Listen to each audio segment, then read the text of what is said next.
Welcome to MINDSHOCK. This is your host, Bruce McGuire, and we are tackling one of the greatest conspiracies in the history of television. The Gilmore Girls conspiracy. Is this the biggest Illuminati conspiracy to destabilize society to the point of complete collapse, using Hollywood to do so? Now, I can't say it's been the most requested conspiracy, but a random interwebs user practically dared me to do a complete logical analysis of the entire series, including the revival series, A Day in the Life. This individual, I don't know who they are, this anonymous individual on the internet, I could just tell from their message that they were expecting me to just throw in the towel immediately and not watch 8 seasons of a television show. But they don't know Bruce McGuire, do they? They do not know Bruce McGuire. So yes, since I exist outside of time and space and have no need for sleep, I watched all 8 seasons. And including another piece of media that only the die-hard fans know about that actually came out recently in this series. Now, I have to say, I was expecting extreme pain, but I was actually completely, utterly mind-shocked. Not by the quality of the show, mind you, but by the blowing of the whistle on themselves. I've never seen anything like this on television. I mean, the only other thing that could possibly come close is maybe Married with Children, but not really, because that's a completely different type of show. This is almost like a subversive PSYOP type of show, but it's like a PSYOP that reveals the PSYOP of the collapse of Western civilization and the psychology of normies, or what normies have become. So this is what it all comes down to, ladies and gentlemen. I believe the absolute collapse of Western civilization can be explained psychologically. If I could only pick one show, I might have to pick this one. And this leads me to question, was that anonymous individual that suggested I watch this show, did they know something? Was this some kind of CIA whistleblower that somehow got my attention? I mean, there is so much to unravel here. I'm not sure we could do it in one jumbo episode, but we might try. This might end up being a series. But prepare to have your mind absolutely shocked, because there's really no other show like this. And we're going to be taking not just a stroll down memory lane for this early 2000s, possibly the last stable era in Western civilization. But, yeah, the revival show perhaps even more telling and painful. Well, that one was actually kind of painful to watch. But the original 7 seasons actually weren't as bad. It's surprisingly well written. But, again, the subversiveness of it to the unsuspecting NPCs watching it. As the commentator, South to West in the chat saying, NPCs ate this stuff up in the early 2000s. But did they know what they were eating? That's the question that we will attempt to get to the bottom of in typical MINDSHOCK fashion, with logic and reason at the forefront, unlike any other podcast or mainstream or non-mainstream media out there attempting not to fall for any logical fallacies. If you want to help support the channel, help support logic and reason returning to a world which is quickly going extinct, with topics and deep dives that nobody else will touch, You can donate to our PayPal. Just check the link in the description. Make sure you subscribe to the channel. Hit the bell for notifications. If you're not getting them, you can become a free patron on Patreon. Get all the notifications for all the lives and new episodes. You could also check us out on Twitter, Facebook, and Reddit. You could also become a YouTube member right here on YouTube. Help support the channel. That way, questions, comments, theories, thoughts, suggestions, rebuttals, debunkings of any kind, leave them in the comment section. Or if you are with us here live, drop them in the live chat. So let me catch up with the live chat real quick. Then I'll give my general take, and then we will begin the biggest conspiratorial deep dive into this show that has ever been attempted. So, so my first comment in the chat was, is this the show that reveals the Illuminati plot to destabilize and destroy Western society more than any others? Flat Bob responded, yes it is. Vlad B responded, oh yeah. I'm not sure if he was just excited for this podcast or answering the question. Les Xylophone says, trash. My ex used to watch this and she was evil incarnate. Yeah, I'm gonna say this is not trash, not even close. Well, I don't know if I could say that for the revival, the revival series, but yeah, the first 7 seasons, I'm not gonna call it trash. It was actually surprisingly well written, and the dialogue was surprisingly witty. But the other reason I can't call it trash is it's because it's a self blow of the whistle to an extent I have never seen in mainstream media before or since. I mean, this is the feminist machine exposing itself, and I've never seen it. Never seen it done this way. Run Boston Bear says, this was my sister's all-time favorite show. Should I preview the conspiracy or go full send and shoot her a link? Why not? Shoot her a link. I'm not gonna trash talk the show. I can't believe I'm saying this, but I'm gonna have to say it's a good show.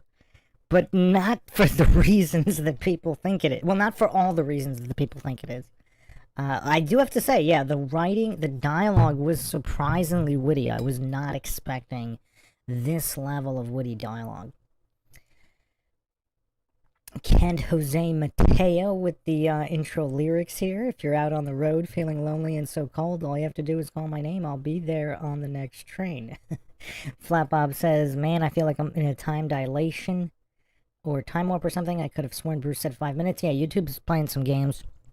A lot of these streams, we can't always start on time because I don't know what YouTube servers are doing. But, yeah, no, sometimes they just won't let you go live, or they won't let me arrange the clips that I want to arrange. So there's a lot of issues on that end.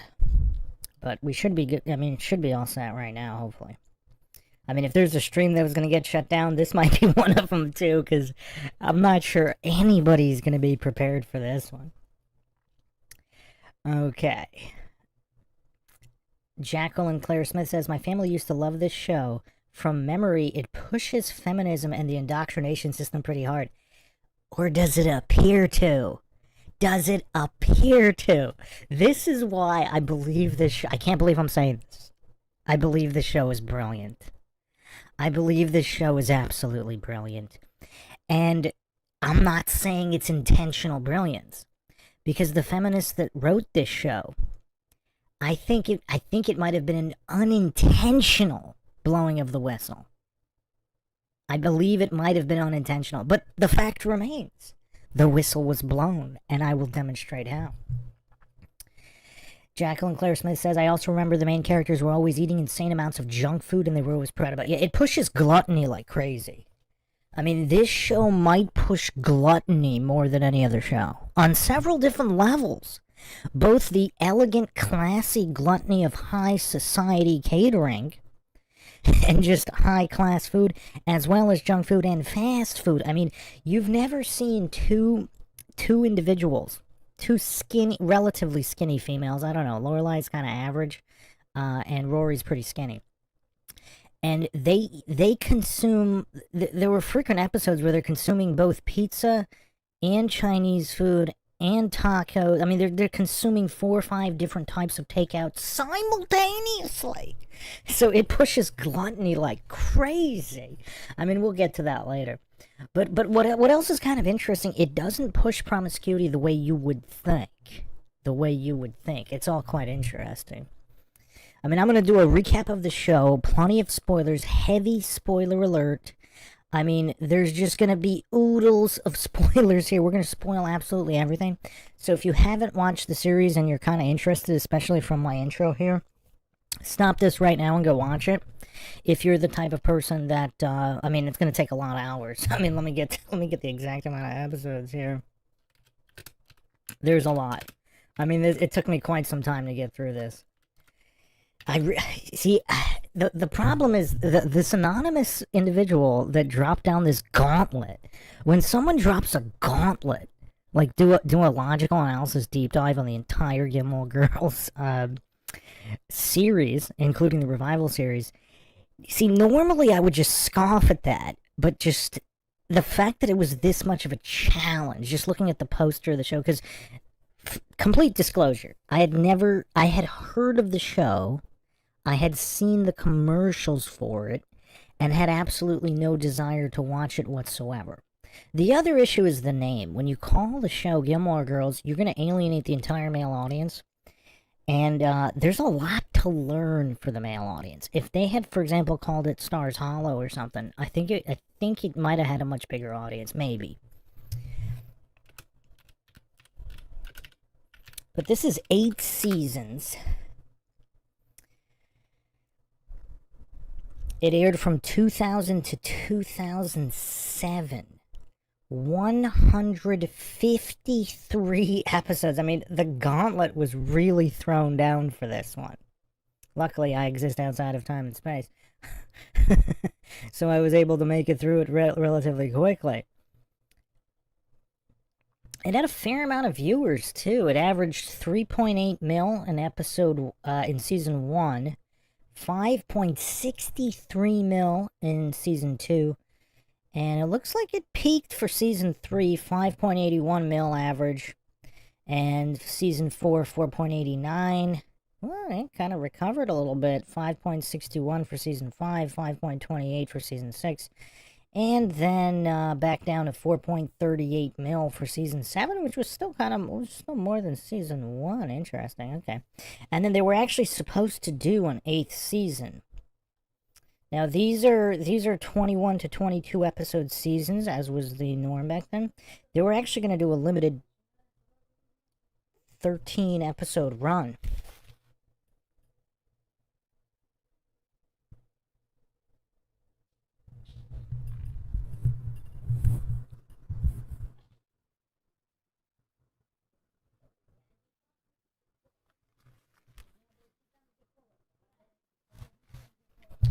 For a 13 episode run for, I think the audio is good now, 13 episode run for Season 8, which never happened.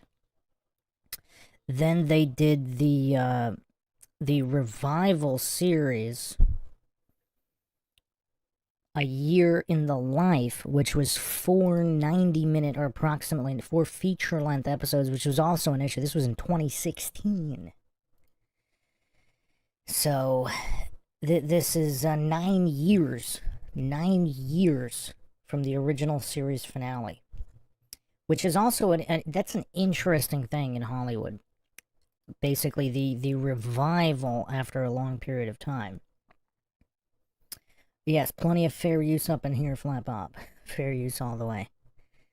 So yeah, as I said, if you really want to watch it all, I mean, it's going to take you a while. I mean, it's going to take you a while if you exist in time and space and need sleep. So if you're the type of person that really wants to watch it before looking at this conspiratorial breakdown, then yeah, you might want to stop this right here, because we're going into spoiler land. Clark Rice says, using your Maguire superpowers for the good of humanity. I mean, this, again, I've just never seen a self-blowing, unintentional self-blowing of the whistle. I do not believe this is revelation of the method. I think this was an unintentional self-blowing of the whistle.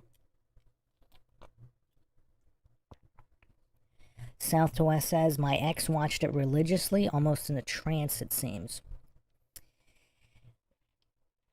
That's South to West said that. Les Xylophone says, mine would binge it and become brainwashed for sure. Here's the thing, though. What is the brainwashing message here?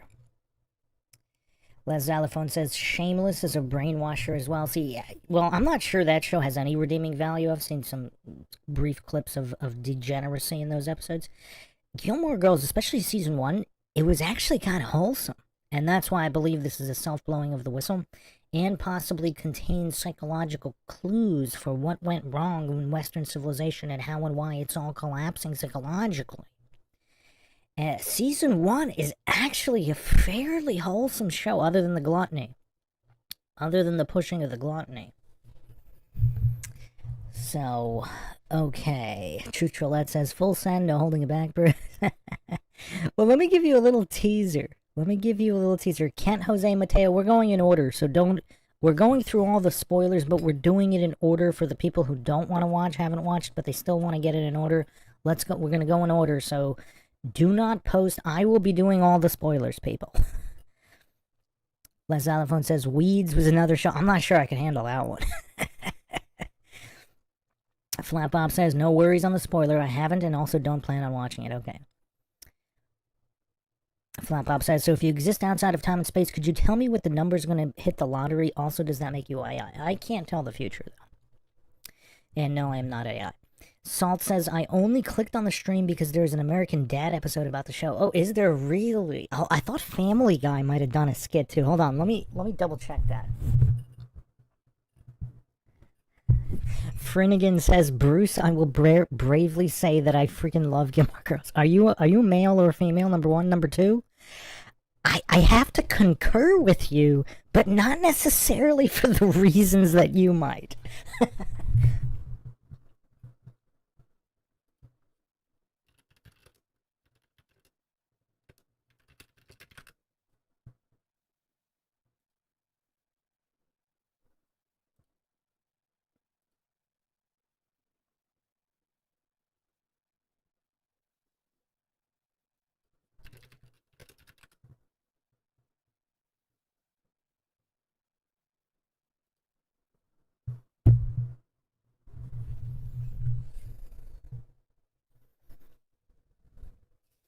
Yeah, I thought. Yeah, there were some random references in Family Guy as well, but yeah, let's stick with the main points here for now. Okay, so let me just set the stage here with a really quick fair use clip.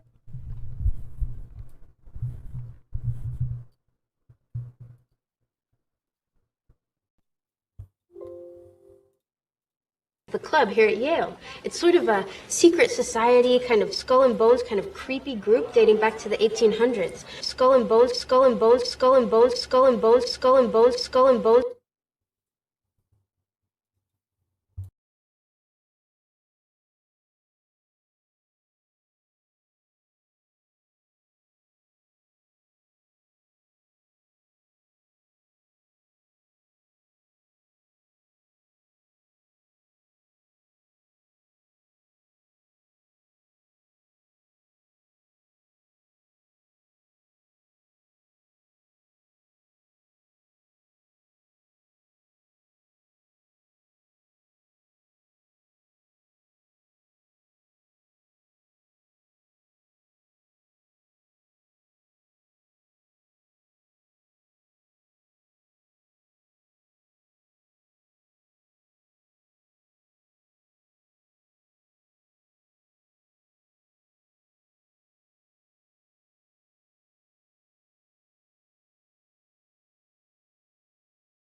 Oh wow, I've been talking to myself this whole time. Okay, was there audio in the clip?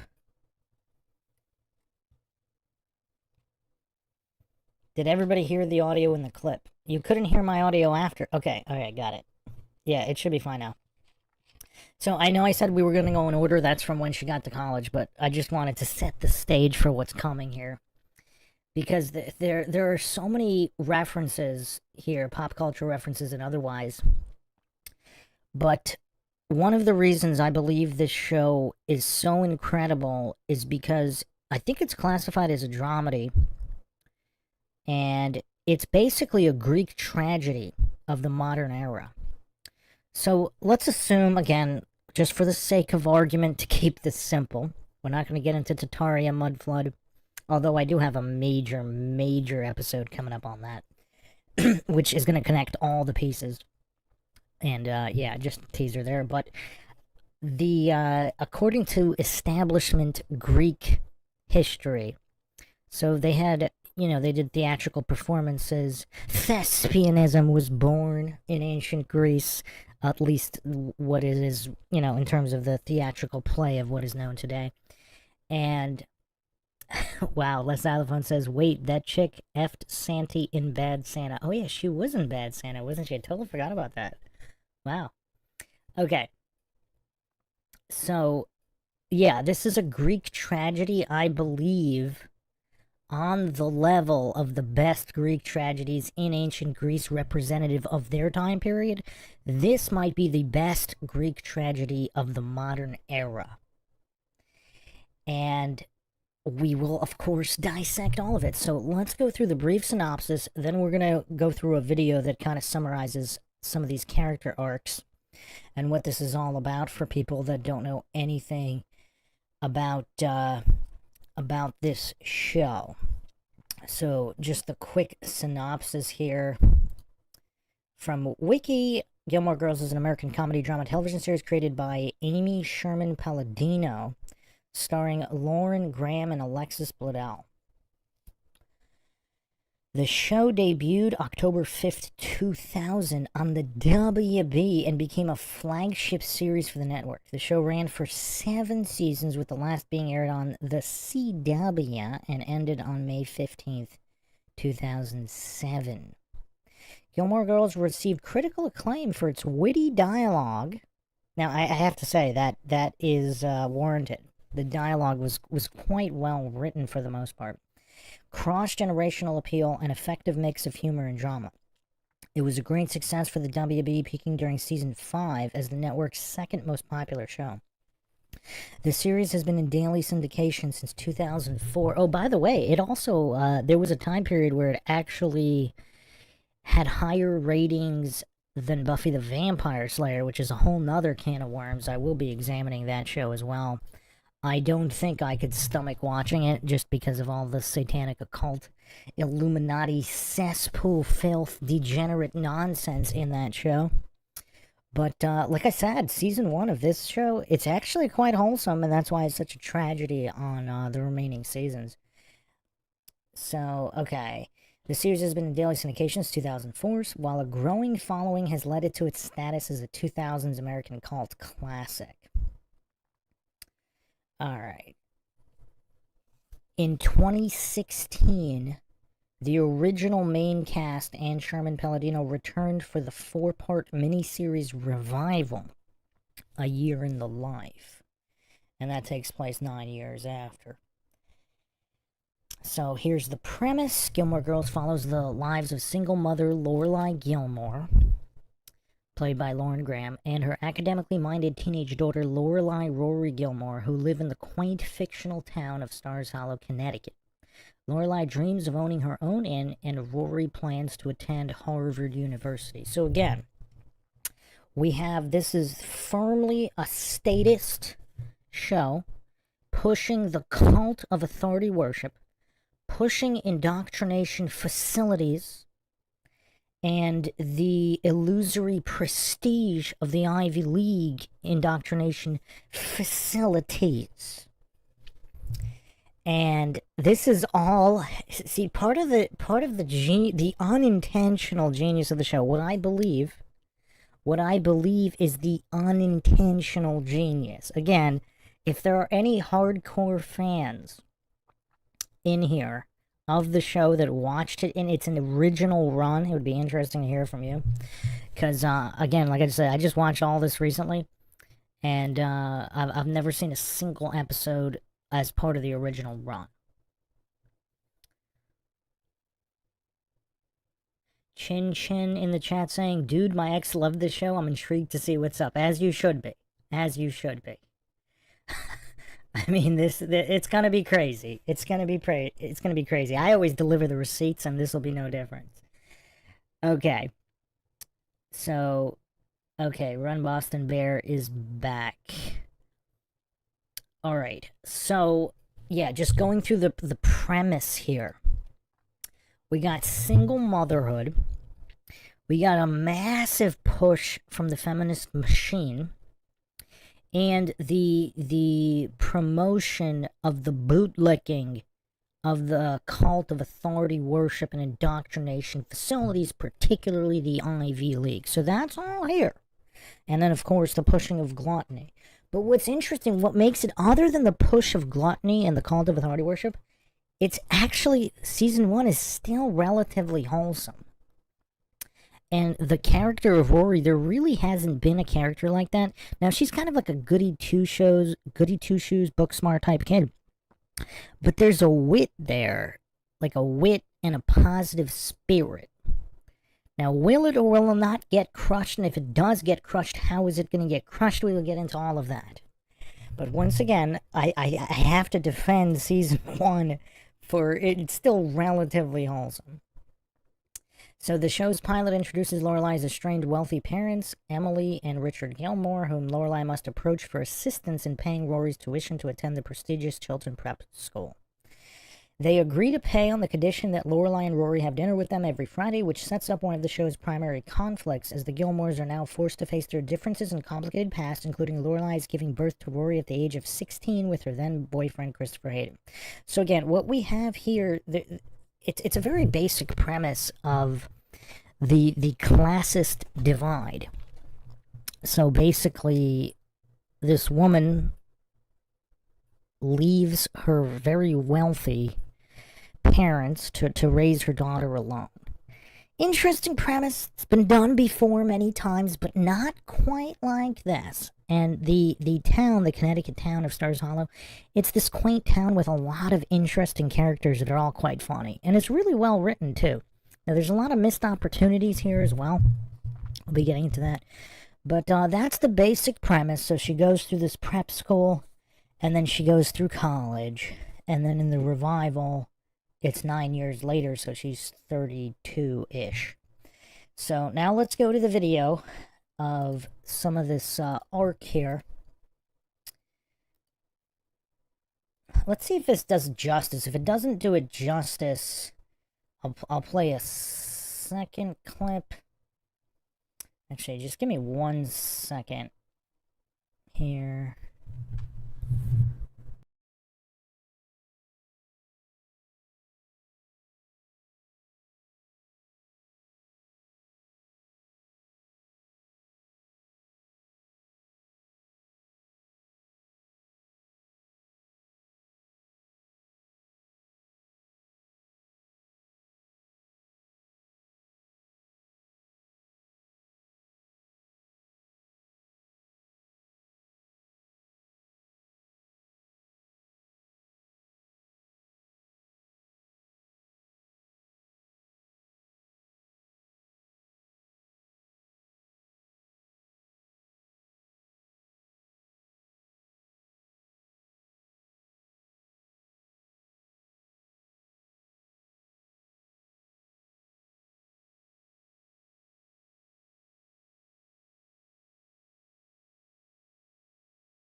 Okay, yeah, I'm going to play a little summary clip, and then we'll get into the nitty-gritty.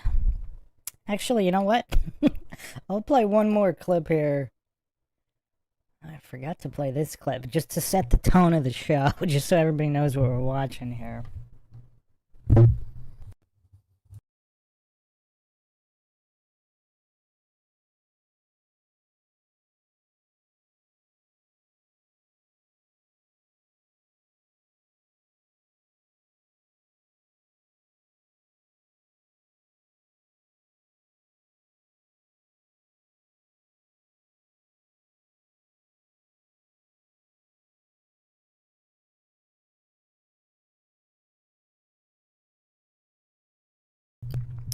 And for those who have no idea what I'm talking about or where all this is going, just bear with me. It's all gonna make sense by the end of this.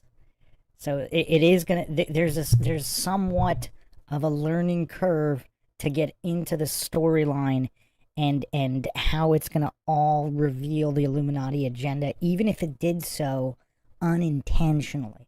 So just the people that are saying this is all iffy, I totally get why you're thinking that, but just bear with me to the end of this podcast.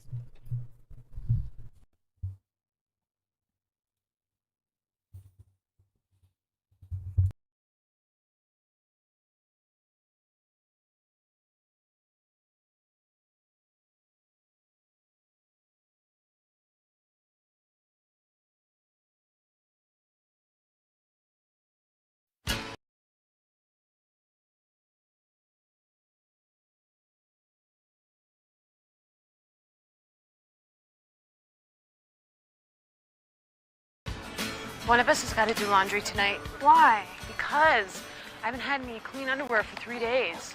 So right now under your skirt you're wearing? Not underwear. Mom! It's kind of nice, actually. Breezy. My role model, ladies and gentlemen. How come you haven't run out yet? I don't know. I guess I have more underwear than you. That's not true. You have less. Have you been doing laundry without me? No? Rory? Okay, one load. Oh, and you didn't even ask if I had stuff to throw in? It was a big load. There wasn't any room. I'm crushed. I'm bleeding. Get me a tourniquet. Oh, no, they're dirty because Rory wouldn't wash them with her stuff. I'm sorry. I'll do another load tonight, I promise. Never mind. I'll do my own laundry. Fine, even better. I hate doing laundry. Maybe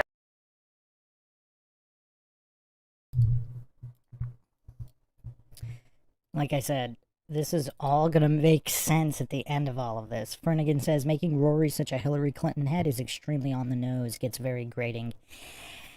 Again, I think all of it is just so revealing of the Illuminati agenda. And what's unique about this show is I actually think it's very possible it was all unintentional. Chin Chin says, what WTF? Well, anyway, let's finish this clip just so everybody knows what kind of show it is. Then it's just so weird, but for people that say, like, if there was a single scene that encapsulated the type of show this is, this would be the clip. So fair use up in the house here, nothing but fair use.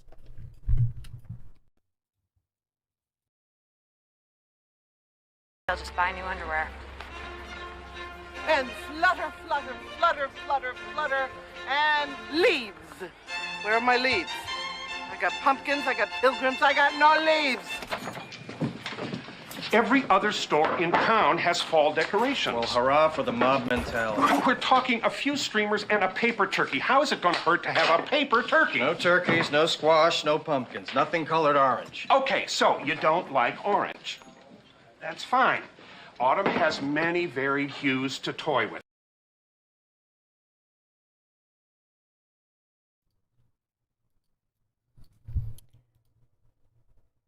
In the chat here, Chin Chin says, terrible mother. I'm going to argue. She was actually an outlier single mom for a few different reasons, and I think she was actually a pretty good, all things considered, single mom up until a single point in time, which I will go over on all of this. And again, very, very telling, and basically the feminist machine blowing the whistle on itself in this Greek tragedy. But let's finish this scene and then we'll go through the synopsis, the video synopsis.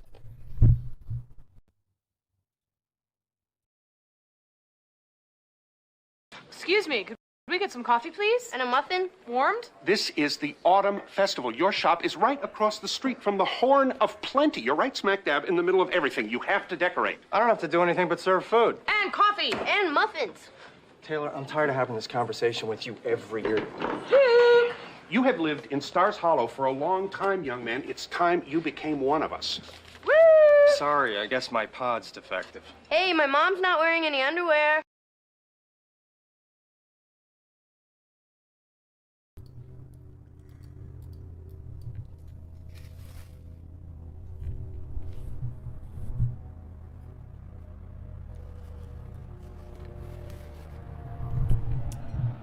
Everybody hear the black helicopters? Saw a whole bunch of black helicopters. They did not want this episode coming out. Wow. Anyway, the so yes, this is the type of show that this is. The dialogue is quite interesting. The other thing that it kind of pushes is obviously caffeine addiction through coffee. Their coffee addiction. And what's funny, Luke's character at the beginning, the guy in the baseball hat and the flannel, he actually was trying to help them by saying how dangerous all this stuff is and how unhealthy it is, but they just never listened to him. But anyway, let's continue. It looks like the black helicopters are all gone. They don't want the truth of this revealed.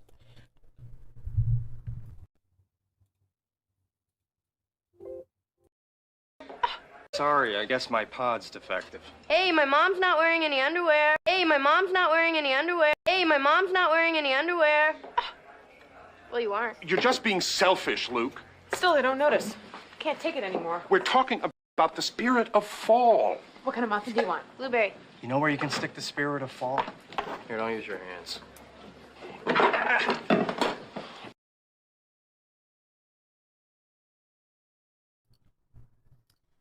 Alright, I'm gonna reveal a spoiler for the spoiler here. So look at the sense of entitlement. So Lorelai thinks, so again, she is friends with the diner owner, Luke here. They're casual friends kind of at this point in time.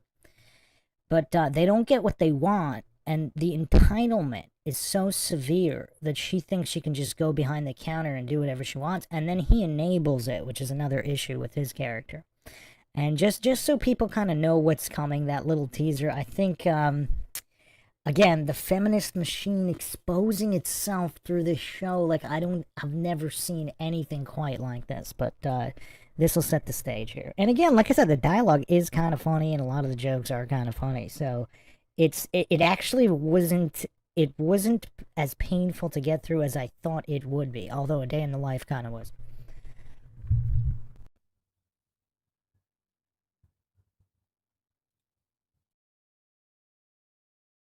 I don't think you're taking me seriously. What gave you that idea? No tip? Oh, yeah, here's a tip. Serve your customers. Here's another. Don't sit on any cold benches. Taylor, I swear to God, if you pull those pilgrims out of your pocket one more time... I'm just doing it for you.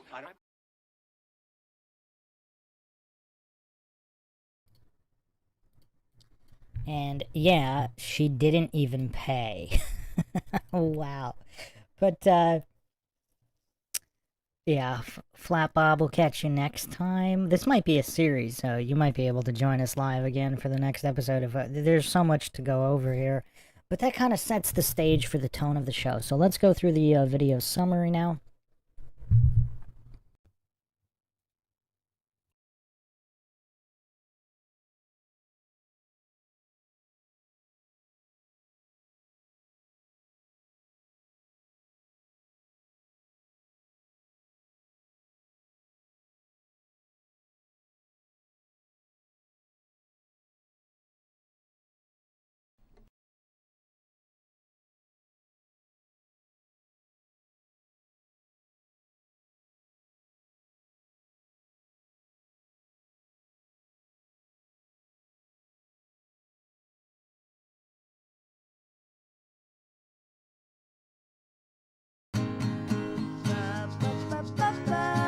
Meet Rory Gilmore and her mom, Lorelai. We call them the Gilmore Girls. They live in a little town called Stars Hollow. More on that in a bit.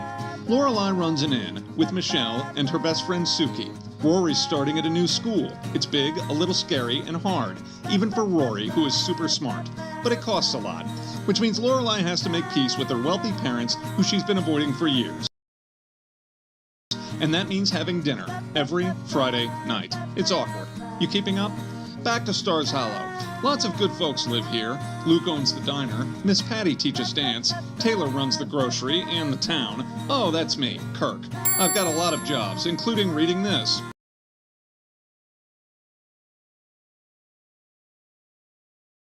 Anyway, a lot happens.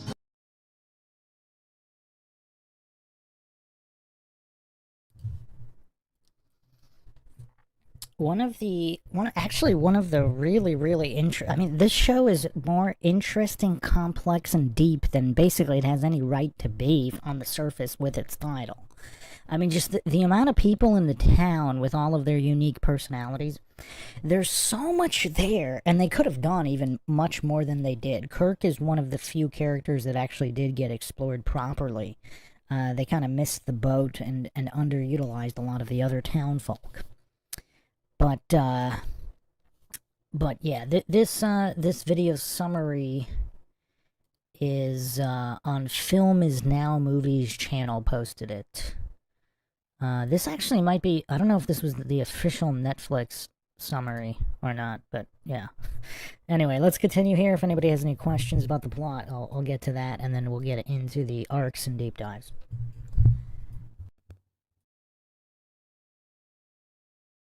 Fast talking, first kisses, second kisses, coffee, more coffee, faster talking, mother-daughter fights, produce fights, hugs, wallowing, very fast talking, a proposal, the bangles.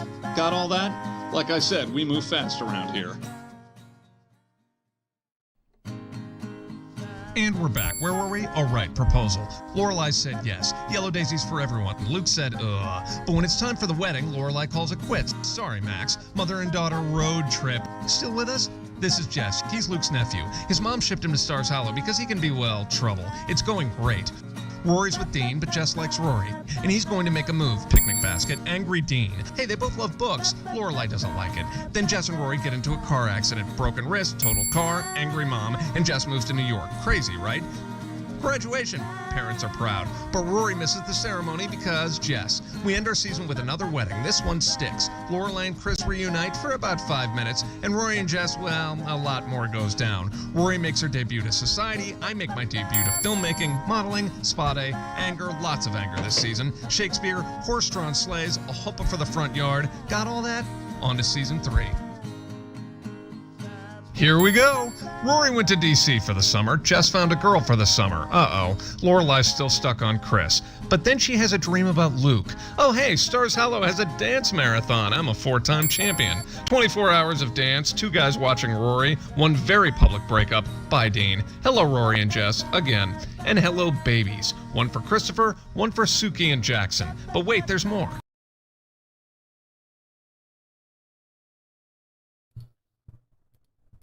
And, yeah, you'll see a lot of familiar faces here. This is Melissa, what's her name? Melissa McCarthy. I almost said MacArthur. No relation to the former president. Melissa McCarthy, this was one of her first roles. Again, the self-blowing of the whistle of this feminist Illuminati machine, like never before seen in any other show. We'll get to all that, but here on the surface, I mean, everything seems kind of relatively standard. Les Xylophone says I could totes watch shows like this.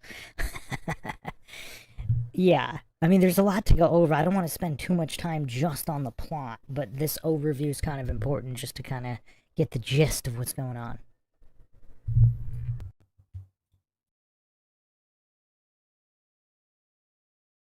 Lorelai repays her parents for Chilton. Our Friday night dinner's over. Then the Independence Inn burns down. But Lorelai's buying a new one with the help of her parents. Hello again, Friday night dinners, my old friends. Back to Rory. She got into Harvard and Yale and Princeton. She picked Yale. What else? 1 big graduation party, 1 big fight, 1 big breakup. Bye, Jess.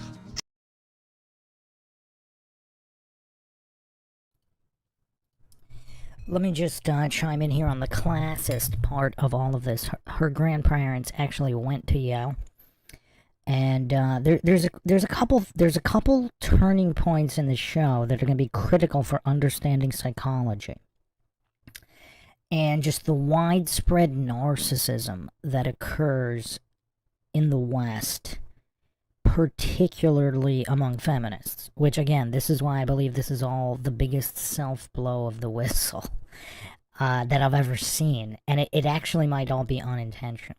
It really might be, I don't know. So her grandparents, they're the rich ones, so just a quick recap.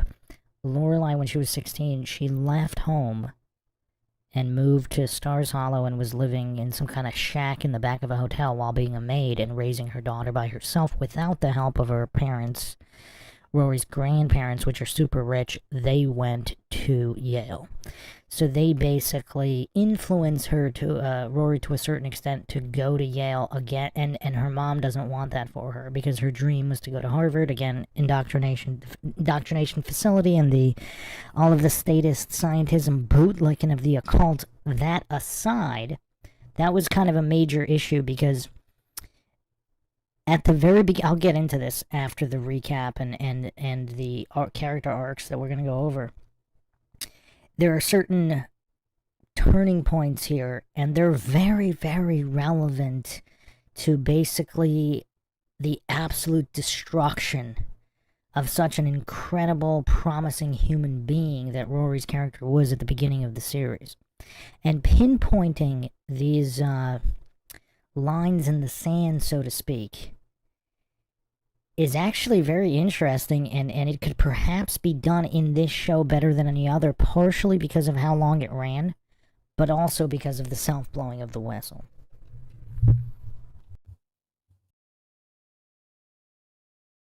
Four Thanksgivings, Lane's band, Lane's Dave, a soda shop, the world's largest pizza, a new girl for Luke, a new man for Lorelai, another engagement, and one big graduation speech, and off to college.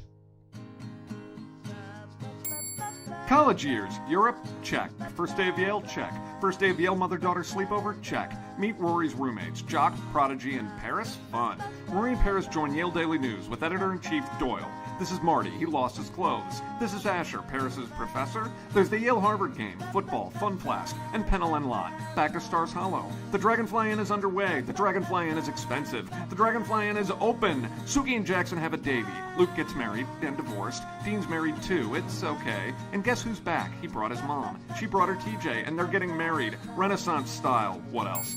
This is Jason, Richard's new partner. He's Lorelai's new partner too. It's going great until Richard betrays Jason, and Jason sues Richard. Goodbye, Jason. Hello, Luke. Aw, finally, guys. We're not done yet. The first Lorelai leaves us, and Emily leaves Richard. Rory becomes ice cream queen. Lane moves in with Hep Alien. Is that a new guitarist? I meet Lulu, get night terrors, and become Jesus in the Festival of Living Art.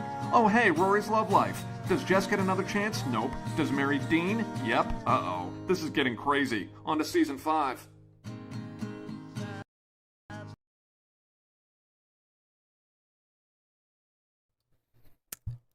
Is everybody still following here? I mean, the amount of fair use that occurs is kind of crazy. Finnegan says, Bruce, you gotta answer the classic Gilmore Girls question. Who was Rory's best boyfriend? I'll answer that as soon as we go over all of that. I Am Iron's Cat says, so you're saying that the show is inserting the regularly scheduled programming? Yes. Can you expand on that question? What do you mean? Yes, it's the normal indoctrination, but there's a very obvious self-blow on the whistle across the board. So it's not obvious in small pieces, but it's obvious across the entire series.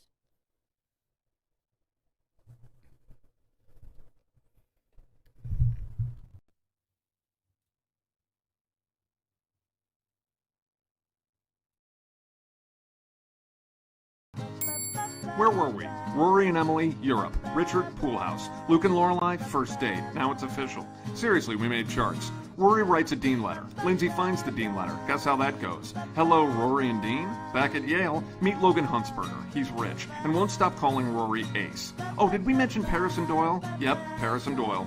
Richard and Emily team up for Operation Bye Dean. Fancy party, fancy men, all for Rory. Not fancy Dean, angry Dean. Oh, hey, Logan. Poor Dean. Poor Marty. Emily's not done yet. Luke comes to Friday night dinner. Not good. Sherry leaves Christopher. Not good. And Emily's got a plan. Not good.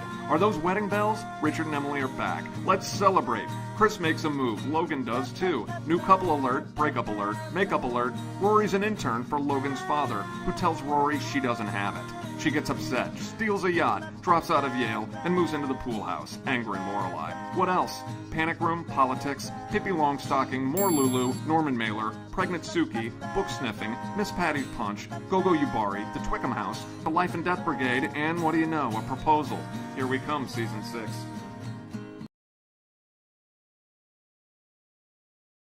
do you know? A proposal. Here we come, season 6. Room, politics, Pippi Longstocking, more Lulu, Norman Mailer, pregnant Suki, book sniffing, Miss Patty's Punch, Go-Go Bari, the Twickham House.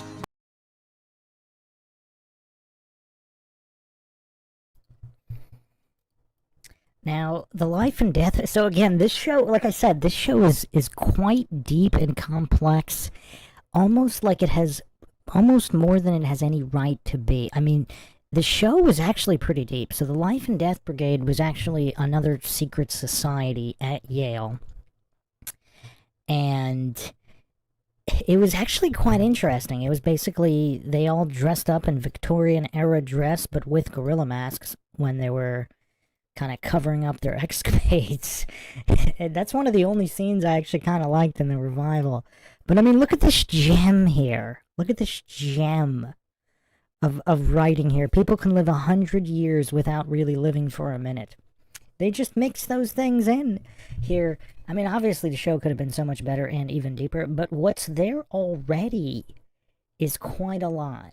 There's a lot here, and it's very revealing. I don't want to say about human nature like a Greek tragedy, but about the Illuminati feminist machine specifically.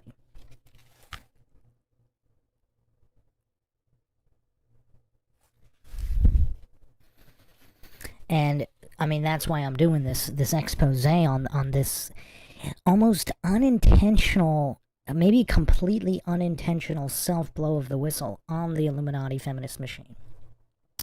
And the cesspool spiral Western civilization has been in, and why psychologically, which we'll get to once we finish going over all of this.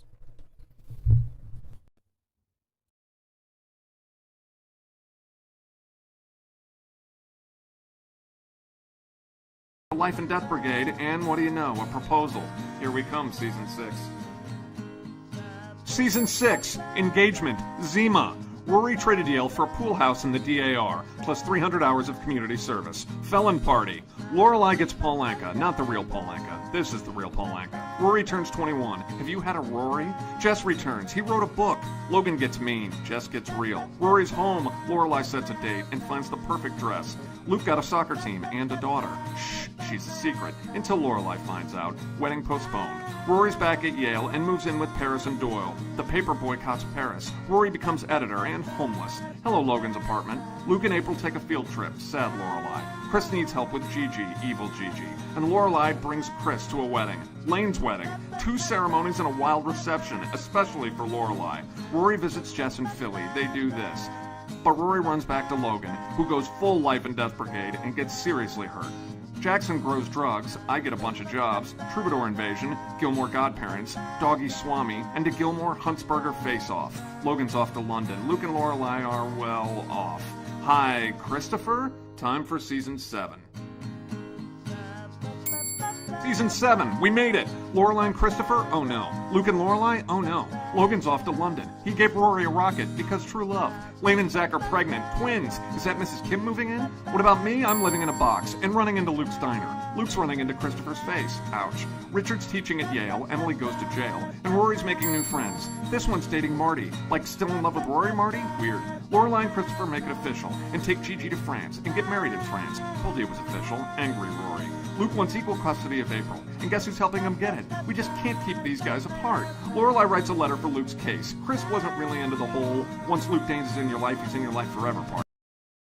Oh, hey, Suki. Suki's in a mood. Suki's pregnant? Jackson's in trouble. Richard has a heart attack. Hospital. Surgery. Logan. Helicopter. Luke. Of course. Chris? Where's Chris? This isn't working, is it? Bye, Christopher. Rory's graduation. Big party. Big song and dance. Big Logan proposal. Big no. Rory's got other plans, to the campaign trail. But first she gets a giant farewell from the town. Bon voyage, Rory. But hey, before we leave, one kiss for the road, and one more morning at Luke's. That's all, folks. See you in November.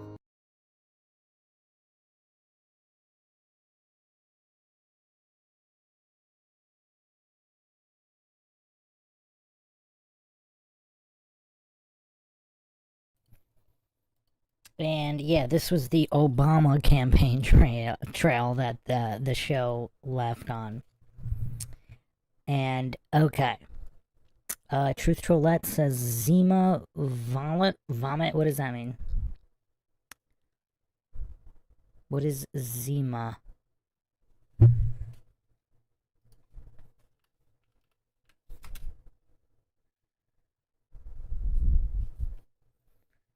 Zima is a drink. I am not a drinker, so I don't know any of the names of any drinks. Okay. Alright, so that's the first 7 seasons in a nutshell. And just to kind of expand, like, this whole entire series is almost like an unintentional cautionary tale of what happens when the nuclear family is disrupted. So just quick background points here. Christopher, the Rory's father and the man that Lorelai eventually marries here, he actually wanted to marry Lorelai when they got pregnant. So it's interesting to wonder how everything would have turned out if she had just gotten married instead of going full feminist mode and leaving to raise her daughter alone, right? But there's an even further cautionary tale here. I'm not going to reveal it all right now until we get through these arcs here. But, yeah, they are quite fascinating. Let's do a quick recap of the revival series.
I'm not gonna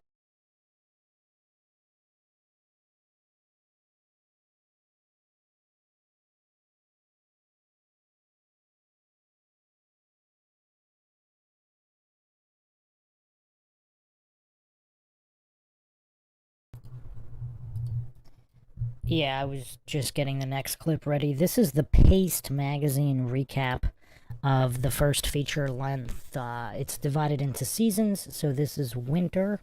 The first one, this is the 2016 revival recap here. Fair use, obviously.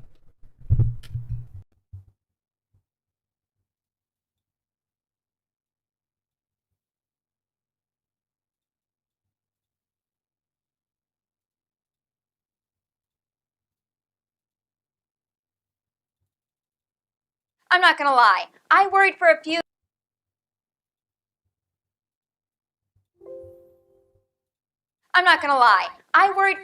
months about whether the Gilmore Girls reboot was going to be amazing or if it was going to be like that last season that shall not be named.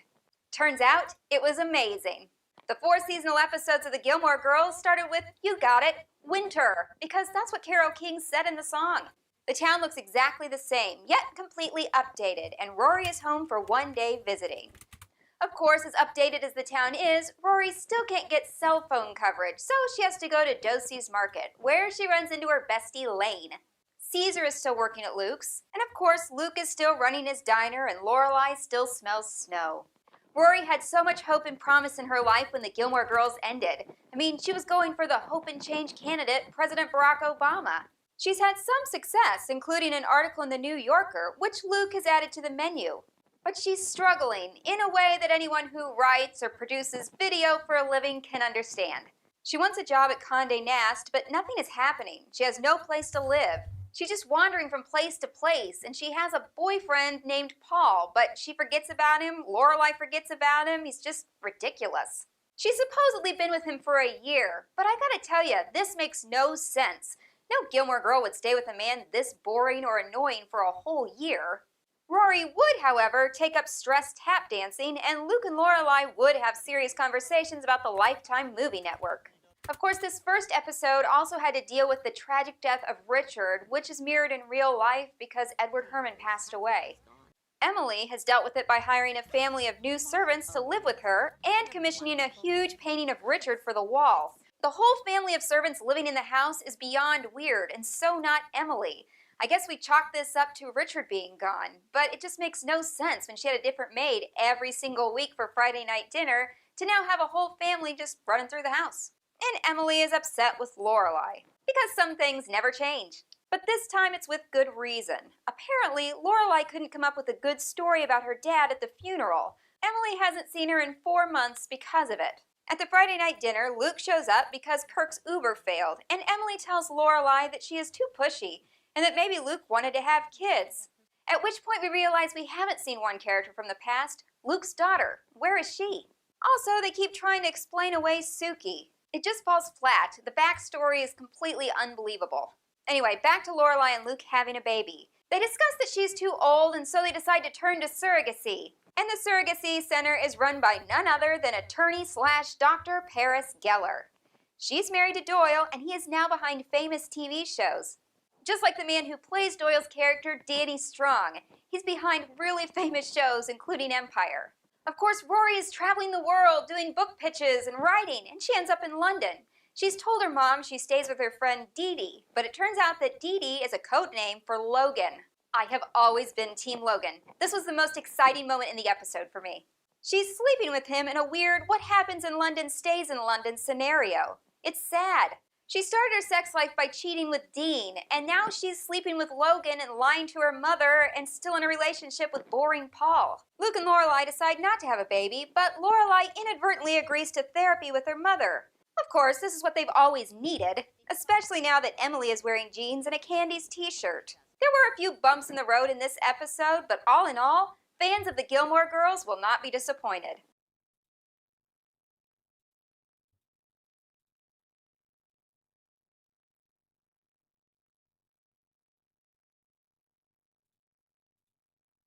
Okay, I'm a little skeptical of Lorelai ever going to therapy and it kind of working. But I will say this, it does give her a great chance to annoy her mother.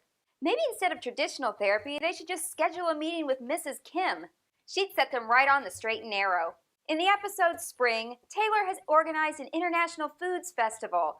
But of course, they don't have all the nations represented. It's a very typical Taylor-led debacle, but people still have a great time. Except for those of us watching Jackson make more lame-o excuses about where Suki is. Seriously, either let her be in the episodes or don't, but this little halfway bit, ugh, not interested. Rory is back in London working on a children's book / biography for that crazy British lady. But I can't help but think the real reason she's there is so she can be with Logan. The two have lunch, and there shows up Logan's dad. And as usual, he offers to give Rory a hand at Condé Nast. But seriously, why would she want his help? She pretty much brushes him off, but you can tell it's kind of in the back of her mind that she might have to call him. Then we find out that Logan isn't just a playboy anymore, and Rory isn't the only one cheating. Logan's actually engaged to an heiress named Odette. Rory, I know you're still into Logan, and I totally get that, but surely there's a single guy out there. You can tell her feelings for Logan are still real because she offers to stay in London for a few more days. But he turns her down because Odette's going to be there sleeping with him that night. Back in Stars Hollow, Luke gets invited to a private dinner with Emily, and Lorelai, of course, tags along. The reason he was invited? It turns out Luke was included in the will for Richard, and he's left him a whole bunch of money, but only for one purpose: to expand Luke's diner empire. Some dreams never die, even when you're dead. Emily's so excited to fulfill Richard's dream that she actually picks Luke up from Stars Hollow with the best realtor and takes him around to look at properties. Since Rory had to leave London because Logan doesn't have room in his bed right now, she goes to Chilton with Paris for like an alumni weekend. The two get into a fight in the bathroom with Francie, just like old times, and I don't get the feeling that anyone at Chilton would be super friendly to Paris, except that she's donated $100,000. Money talks, and it buys you friends. While there, Headmaster Charleston suggests that Rory get a master's degree and come back and be a teacher at the school. That sounds like a good idea, but at this point, we know Rory's not into good ideas. She turns him down, and then she calls Logan to call in the favor from his dad. In the meantime, she loses her book pitch deal with the crazy British lady and calls up Condé Nast to do a spec piece about people who wait in line in New York City. The lines for Cronuts are a mystery. She takes her mom along for the research and ends up having a one-night stand with a Wookiee. Nothing against furries, but it just doesn't seem like Rory to sleep with one. Rory's just so lost. It's not what we wanted or expected from Rory. We expected her to do everything just perfectly. And it turns out perfect is an illusion. She hates the piece she's writing for Condé Nast, and so she decides to try for the job at Sandy Says, a small digital media news site. And they don't want her either, so the only thing left for Rory to do is move home. In typical Gilmore Girls style, there's tons of witty dialogue going on and lots of storyline, but you can't help but feel that the real thrust of this special is that Rory is lost and trying to find her way. I think Rory probably needs a turn at the therapist. Summer's a month to vacation and kind of a throwaway time. You don't work as hard. And that's how I felt about this episode of Gilmore Girls. Just it was throwaway. Winter and spring gave me so much hope and excitement for where the story was going to go, and then summer came along and ruined everything. There were some high points, like when Rory decides she's going to resurrect the Stars Hollow Gazette instead of just wasting her time with the 30-something gang.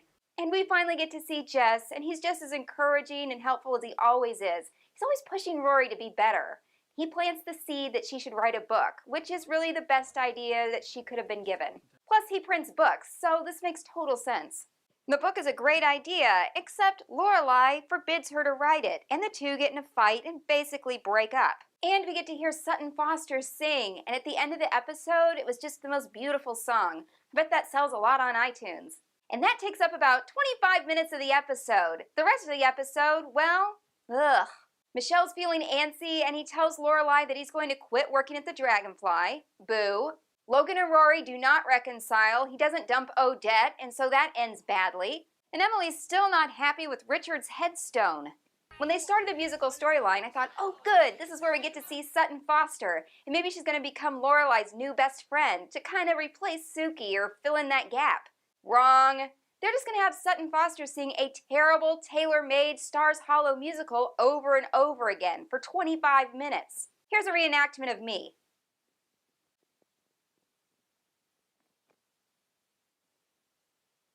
It serves no purpose except for there to be this really heart-wrenching song at the end of the episode that makes Lorelai go on a wild adventure. Summer was a waste of time if you were looking for, I don't know, storyline or plot. Better to just skip ahead straight to fall. I guess the Paladinos just wanted us to know that like mother, like daughter is more than just a saying. It's real. The summer episode was so boring, and then in the fall episode, it's like they packed in every single detail they could. It was more like the first two episodes, full, meaningful, and the storyline meant something, even if it left us a little, well, wanting. Lorelai is gone to do her wild pilgrimage because she needs to figure things out. And everyone says she's doing the book pilgrimage, which makes no sense. I've never seen Lorelai read. She would definitely do the Reese Witherspoon movie one. But it actually worked enough for me to consider taking one of those trips. While she's overlooking the vista, she remembers the wonderful memory about her father and calls Emily to fix their relationship. It's perfect, and then she goes home early to tell Luke that things are okay, and he interrupts her and tells her how much he loves her and how she's everything to him. I wanted to die right there, except then I would miss part of Luke and Lorelai's relationship. Finally, they're going to give Emily and what the rest of us wanted. They're going to get married. Lorelai and Luke's storyline made me love the writers a lot. Lorelai's in her 40s, but she's finally stable. It's what we always wanted for her. Unfortunately, it looks like Rory is the same unsettled mess that Lorelai was like when we first met her when the show started. Rory is depressed without Logan, her mom, and all of a sudden, here comes the Life and Death Brigade to cheer her up. Logan's come back from London and they have this whirlwind evening where the guys buy a club and they wear costumes. It seemed like the perfect night out. In fact, if anyone ever wants to take me out on a night like that, the answer will definitely be yes. Rory had ended things with Logan. She was upset, but it felt like she was moving on. Now he's come back to muddy the waters. Nothing's changed. He hasn't left Odette. He just wanted one more night with Rory, and she went with it. Jess is back for Lorelai and Luke's wedding, and you can tell that he still has feelings for Rory, and Logan's gone, so why can't she just be Team Jess now? It's like Christopher, Luke, and Lorelai Part 2. Which, speaking of, we finally see Christopher, and Rory seems very upset when she's speaking to him. It feels like more than just research for her book, but you can't be sure. She just seems very upset. It's a really awkward, odd conversation. Luke and Lorelai decide to have a secret wedding before the real wedding, and it feels like a wonderland. It's just everything. Their midlife crisis ended in a marriage and a happily ever after. It's just exactly what we wanted. And Emily's storyline? I love that she ends up a docent in Nantucket. It's perfect for her. But as great as everything seems for Lorelai and Emily, things for Rory are just a hot mess. I don't know why they had to take the storyline in this direction. We all had high hopes for her. She had the best education. She had the best start in life. They could have made her a success. And which brings us to those last 4 words. Spoiler alert. Seriously, if you don't want to know what the last 4 words are, stop watching now. How could this even be? That's something that happens to 16-year-olds, not 32-year-olds, and certainly not to Rory. But all of a sudden, the discussion with Christopher makes total sense. She was wondering if she should just raise this baby that Gogan is presumably the father of alone. And now they've opened the door that Jess is still really into her. If this was the end of a season, I would not be so annoyed because I would know we're going to see more and this will be their next storyline. That's not the case. They acted like this was the ending, the final season that they always wanted to do, and that they always knew what the final 4 words would be. The final 4 words were just to mess with us? For all the closure I'm happy about with Lorelai and Emily, this storyline with Rory just left me feeling really undone.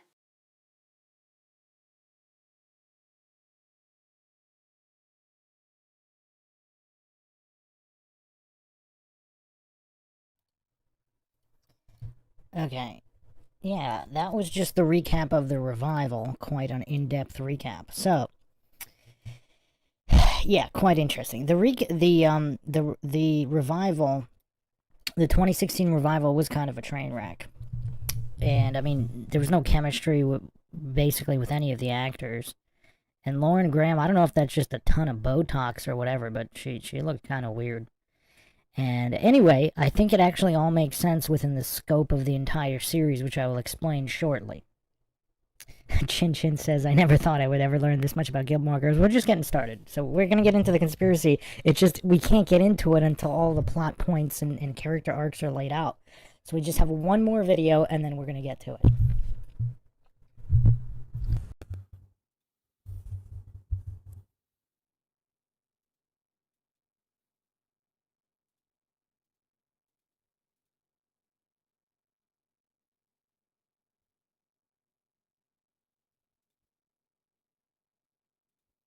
I've always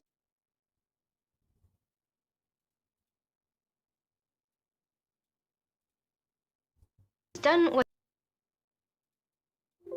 what's asked of me. Done what's asked of me. It's not always good enough to do just what's asked of you.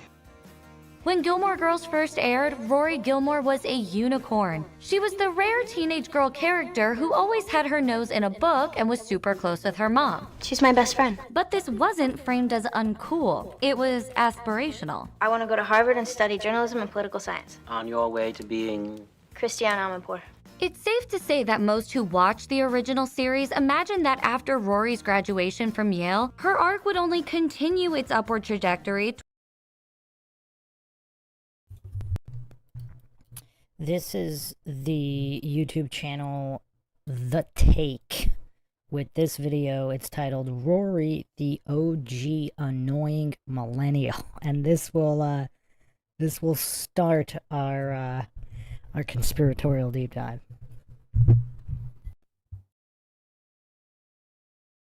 Towards Rory becoming the next Amanpour. So it came as a surprise when, in 2016's Gilmore Girls revival, A Year in the Life, the young Miss Gilmore hadn't exactly become a raging success. I have no job. I have no credit.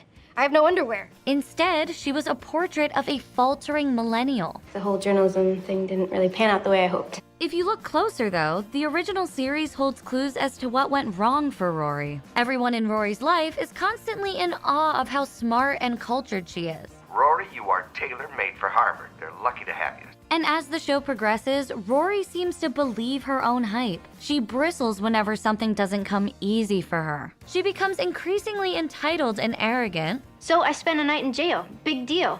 So did Martin Luther King. Are you comparing yourself with Martin Luther King? She's so convinced she's the main character in her story that she justifies some pretty dubious behavior, like having affairs with married and engaged men. Plus, for a person who prides herself on being an achiever, in her 30s, she displays a terrible work ethic. Sorry, I just didn't have a pitch prepared. That's a little weird. Thought you'd bring some ideas. On closer inspection, Rory embodies a lot of the realities of millennial white privilege. But unlike some of her peers, she remains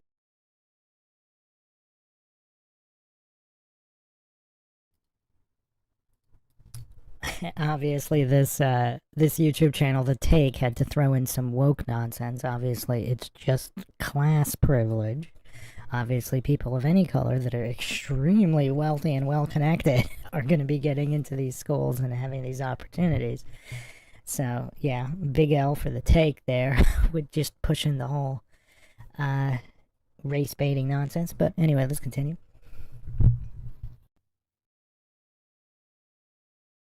staunchly in denial of the fact that she's not a scrappy underdog. Whether you like it or not, you're one of us. You went to prep school. You go to Yale.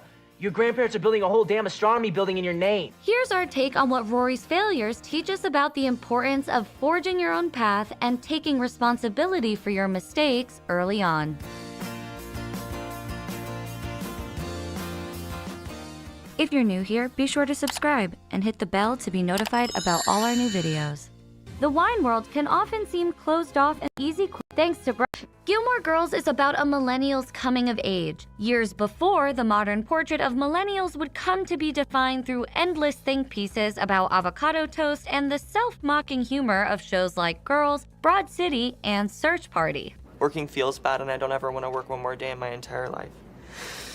Oh my god, it feels so good to say that. As Tara Seathram writes in The Atlantic, Rory's experiences mirrored or even foreshadowed what would become the defining challenges of her upper middle class fictional peers a decade later, from handling the privilege of choice to grappling with a false sense of entitlement. This is all your fault, you know? Why? Because you told me I could do anything. So what are these traits that millennials are supposed to embody? Inc.'s Bill Murphy Jr. breaks it down into a whopping 17 bad habits. But the ones that crop up again and again are entitlement, sensitivity to criticism, being out for themselves, and wanting to be entrepreneurial without actually understanding what it takes to get there. Rory's sense of entitlement is deep-rooted, a result of both her privileged background and the expectations put upon her. Harvard? Yeah.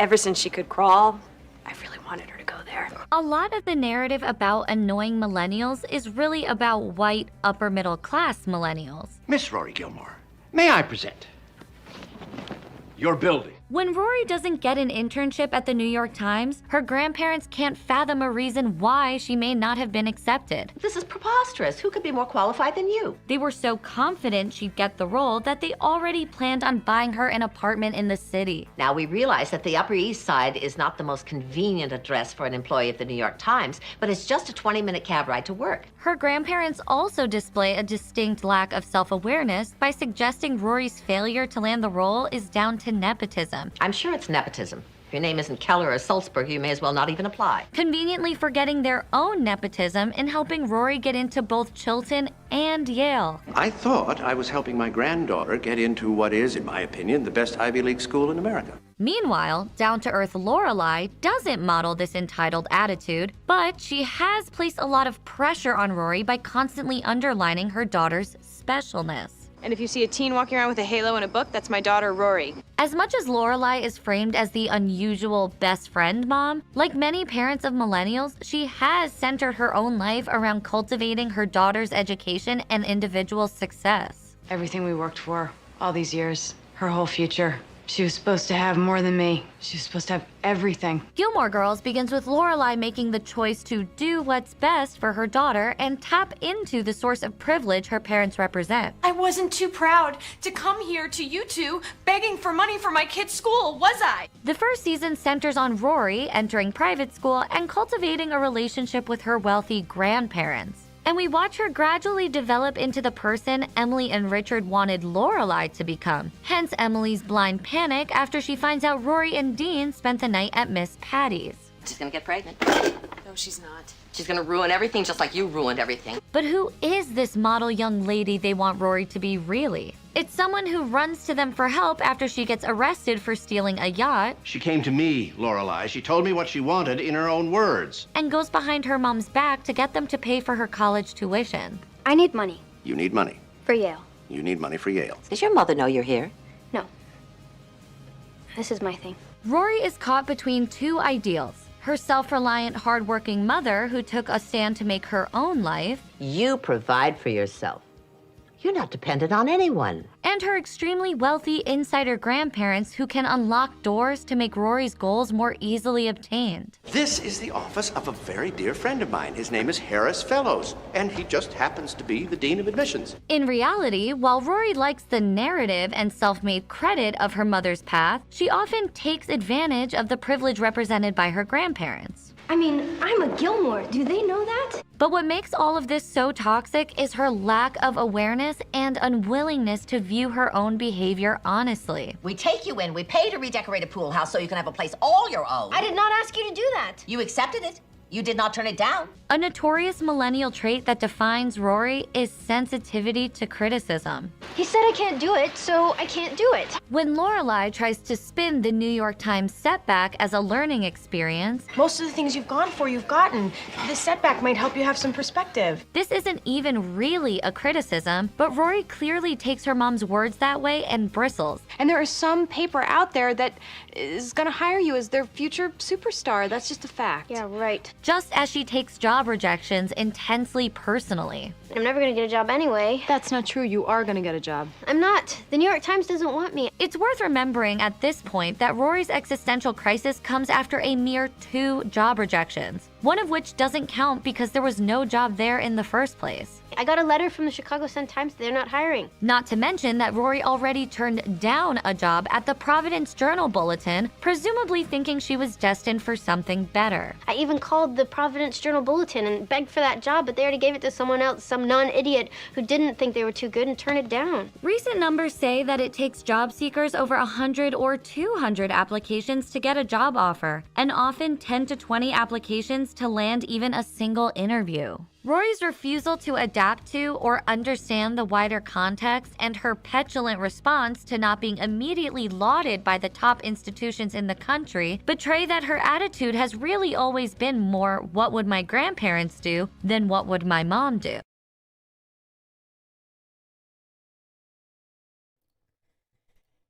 Now, a lot of these hardcore fans have identified, like, a lot of these issues with classism. I'll chime in here for another major conspiratorial point here. Having one foot in one world and one foot in another. There's a lot of pitfalls here. Because this lap of luxury that Lorelai came from, that she actually shielded Rory from, like, episode 1 is really, really telling, because she really doesn't want to ask her grandparents for money, or her parents, Rory's grandparents, for money, because she knows what it's going to lead to and all the manipulation. Now, what's kind of crazy, now part of this could just be lazy writing or whatever, but it's almost like she's completely resigned everything in the later seasons, because in season 1 she really didn't want Rory to have anything to do with her grandparents, her own parents. And then now, after she took the money, it's like she had a feeling, her intuition, her mother's intuition was not to want to ask for that money. And then it came up again for the Yale issue, because she really didn't want her parents, Rory's grandparents, to manipulate Rory to go into Yale instead of Harvard, because Harvard was her dream. But it wasn't really her dream, because as Lorelai revealed in that previous conversation, she wanted Rory to go to Harvard. So those were implanted desires. So what I'm going to get to, which none of these analyses get to, here's the main issue. Lorelai, and I was never a fan of Lorelai. I think she's just... I mean, I actually think she did a great job with Rory to a point. And up to the point where it was time... I mean, there were several critical points. Up to the point where it was kind of time to go to college. Not even going to college, but it was time to go to college. That's where it all fell apart. And the feminist machine blew the whistle on itself, because how capable is a single mother? And there was a failure of all those around her, too, because everybody kind of failed Rory, too, including herself. But everybody else failed her as well, including Luke, because Luke was kind of the father figure.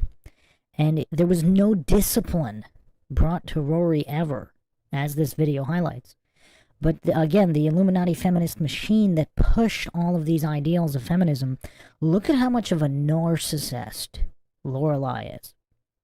I mean, this is an absolute narcissism. She only cares about herself and her daughter, and she doesn't even really care about her daughter when it offends her own sensibilities, which leads to their whole falling out issue.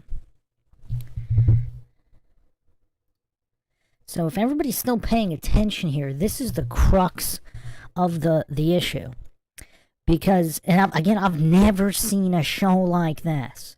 All these other feminist shows are like, rah, rah, you go, girl, accomplish this and accomplish that. But here, you have all the telltale signs of narcissism and the madness that it sows. Because Lorelai, really, she's the main problem. Because she denied her own daughter a father. And we actually see this repeat with Luke and his daughter. Because the mother of Luke's daughter didn't even tell him that she existed. So this kind of feminist rah-rah, don't need no man, this caused the complete destruction of just such a sweet human being in Rory. And here's, like, this really is one of the main points that I'm going to give here. This show was popular for many reasons, but not this reason. And I don't think, am I the only one that sees this? But to me, it's so obvious on how it's blowing the whistle on itself.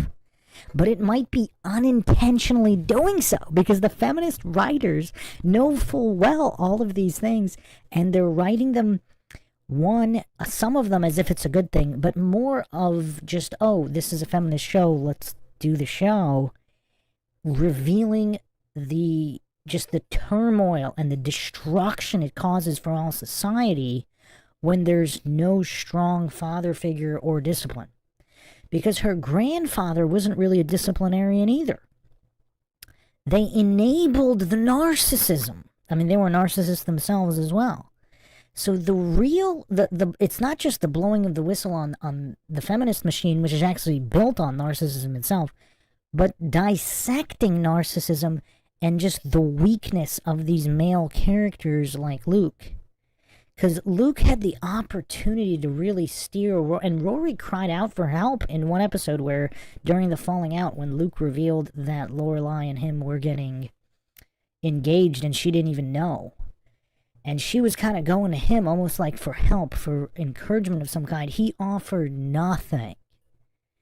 And everything just kind of completely fell apart, and it can all be traced back to Lorelai's narcissism. I didn't freeze frame it on this on purpose, but how telling is this image here? The feminist machine built on narcissism and ego. But to give Lorelai credit, she knew what would happen when Rory would be exposed into this life of privilege and money and how it corrupts and changes. And that's exactly what happened to her. And furthermore, the whole... Actually, I'll save the last piece for after the video is done, because this is one of the biggest bombshells, but I'll make you wait a little bit, because we gotta finish this video.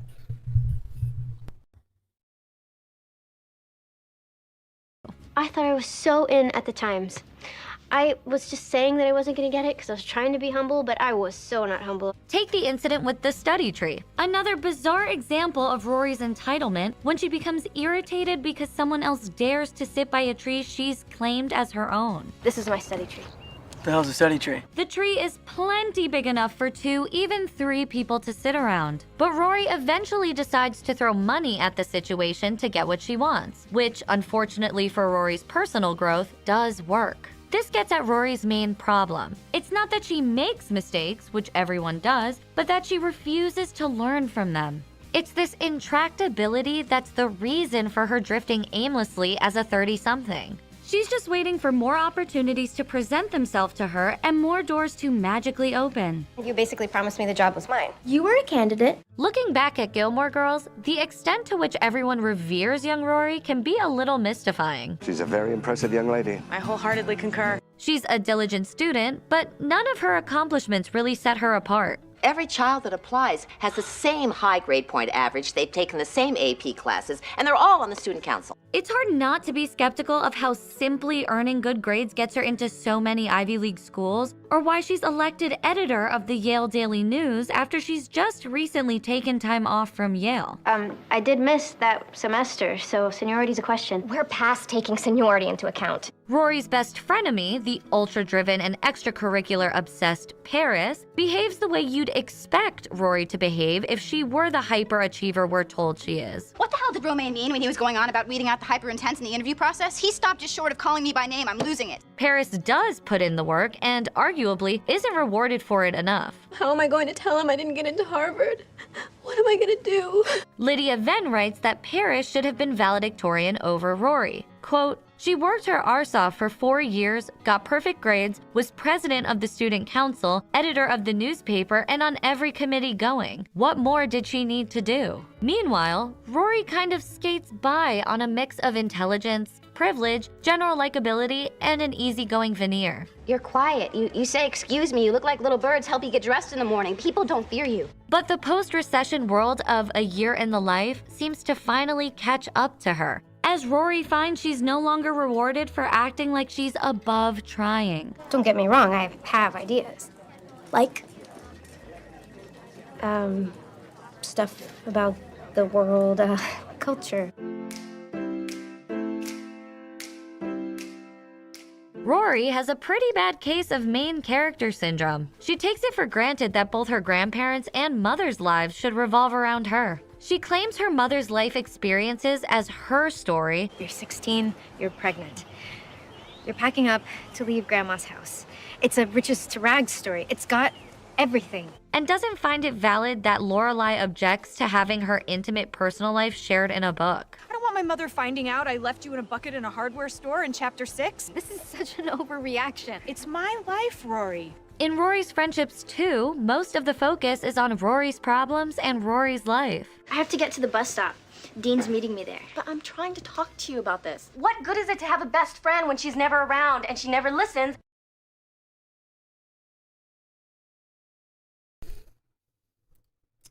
Again, when has there ever been a show where it's this obvious, where the narcissism of the main character is this exposed while being wrapped up in some kind of feminist show. Everybody's still with me in the chat here? Obviously, this is all fair use all the time, but yeah, is everybody seeing what's going on yet? I would be curious to know the opinions of the people that watched it in its original run and watching it now and watching this dissection. I'd be very curious, because my guess is that this wasn't obvious as you were watching episode by episode. That's my guess. Now, with eyes to see, watching it now, because there's shows that I watched in the 90s, I go back and watch them now, like Seinfeld or some of these other shows. Just the narcissism and the promotion of ego and materialism, it's so heavy-handed, but it didn't seem that heavy-handed at the time. Especially when you're watching, you know, in bits and pieces, one episode at a time, instead of actually binge-watching an entire season so you can see the entire context together in a short period of time. But here you see how the feminist machine and all the destruction that is wrought by the destruction of the nuclear family and the promotion of the lack of necessity of the nuclear family. Because what would have happened if Lorelai actually married Chris and they made it work and their grandparents helped them? Now, yeah, it would have still been in the lap of luxury, but that's the other thing about this 1 foot in, 1 foot out, which I'll get back to in a moment.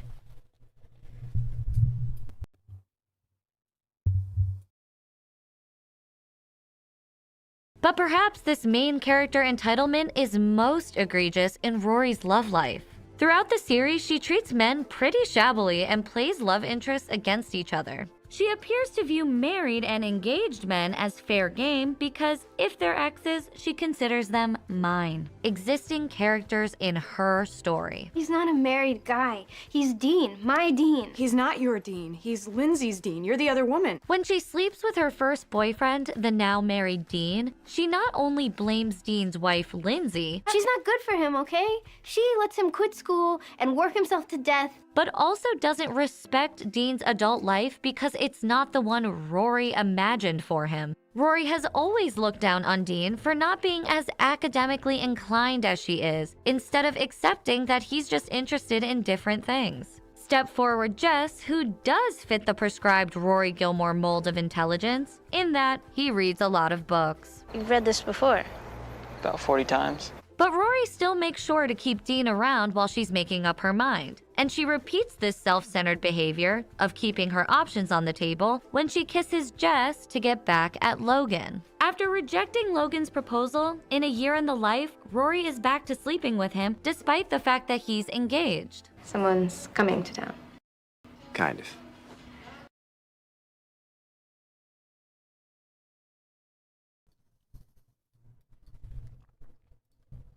Sovereign Searcher you just got here. Basically, the Illuminati feminist machine blowing the whistle on itself in a mainstream show like I've never seen done before. That's the main conspiracy. The promotion of these feminist ideals and destruction of the nuclear family and what results from that. Because in all these other feminist shows, you see all of these successes, like these outliers being heralded as everything to strive for. Strive to be the 0.01% outlier who makes it despite all these things and celebrate that. Sovereign Searcher says wife loves this show. Yeah, I've never seen a show quite like this, where the main character is exposed for these narcissistic traits causing all of this destruction. Because you have Lorelai, who's a narcissist. Narcissism begets narcissism. And then her daughter eventually becomes a narcissist. But here's one of the saddest things of all this. It's not just the relatability of a lot of these characters, but Rory in season 1, so before she becomes involved with a married man because of jealousy, etc., again, there were no values. There's no family values being instilled in Rory. There's no father in the household, and Luke didn't man up. He offered no discipline or guidance. Everybody just mindlessly celebrates her and indulges her ego. This isn't even her fault to an extent, especially for most of the, up until throughout all her childhood. This isn't even her fault. Everyone around her is failing her and inflating her ego. This is the world we live in now. In this matriarchy type world where all of these girls are propped up, oh, go to college, who cares about family, and single moms are awesome. Look at what happens here. I mean, I've never seen like a popular mainstream show like this completely expose feminism and what it destroys while being feminist. I mean, has anybody seen a show like that? Has anybody seen a show like this?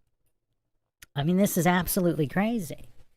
And it's so it becomes so heavy-handed and obvious in Day in the Life, or Year in the Life, rather. Year in the Life is, it's actually pretty bad. It's hard to watch. There's no chemistry between the characters. It's pretty terrible. But if you've watched the first 7 seasons, it all makes sense. It all makes sense. It's, again, the Illuminati feminist agenda blowing the whistle on itself. And I think it might have been unintentional. I think the writers just wanted to have drama and conflict. So they wrote what they knew, the ideology infecting their brains, and they didn't realize how it blew the whistle on itself. Thoughts, comments in the chat here as we finish this up.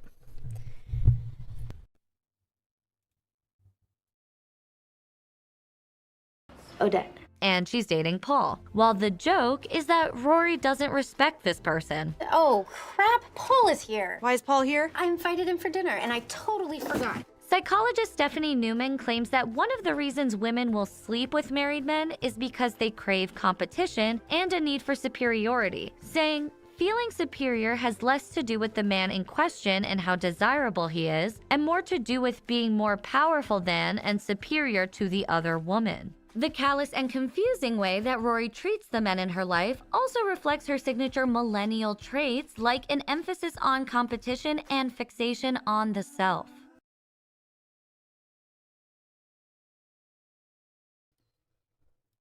What else is funny about this YouTube channel? She doesn't use the word narcissist, and this isn't millennial. This isn't a millennial aspect. It's a feminist aspect. Obviously, this channel's probably run by a feminist, but so they don't make that connection because the mental capacity's not there because the indoctrination and the brainwashing was too strong. But here on MindShock, we're obviously examining all of this objectively, logically, and neutrally, and aware of the social engineers and the Rothschild Rockefeller propulsion of feminist ideology in order to collapse Western civilization, which is working quite well, is it not? Is it not?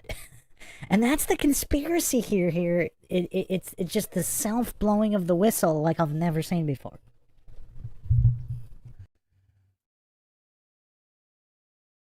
In Why Dating as a Millennial is So Screwed Up, Bold's Drea Rose writes that some of the generation's bad dating habits include: we ghost as a way to end things, we're in a competition of who can care the least, we expect a perfection that doesn't exist, we're overloaded with options, we're always stuck in a gray area, and we don't feel accountable for the pain.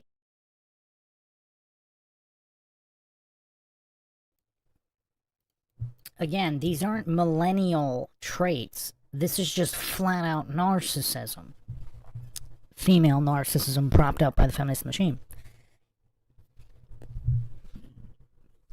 Hello, Sunflower Soul. Rory became her narcissistic mother in A Year in the Life. It was horrible and made me see the entire series completely differently for what it always was. So, Sunflower Soul, we need your background here. Did you just get here? Because I just watched all of the entire series, and Year in the Life. I just watched it in the past week or so. I had never seen anything other than quick little commercials that I knew nothing about the show. And so I could see it for what it already was every episode of the way. So did you watch it on its original run? And I have to give Lorelai, she was a narcissist, but I have to give her credit because she really wanted to keep Rory away from her grandparents.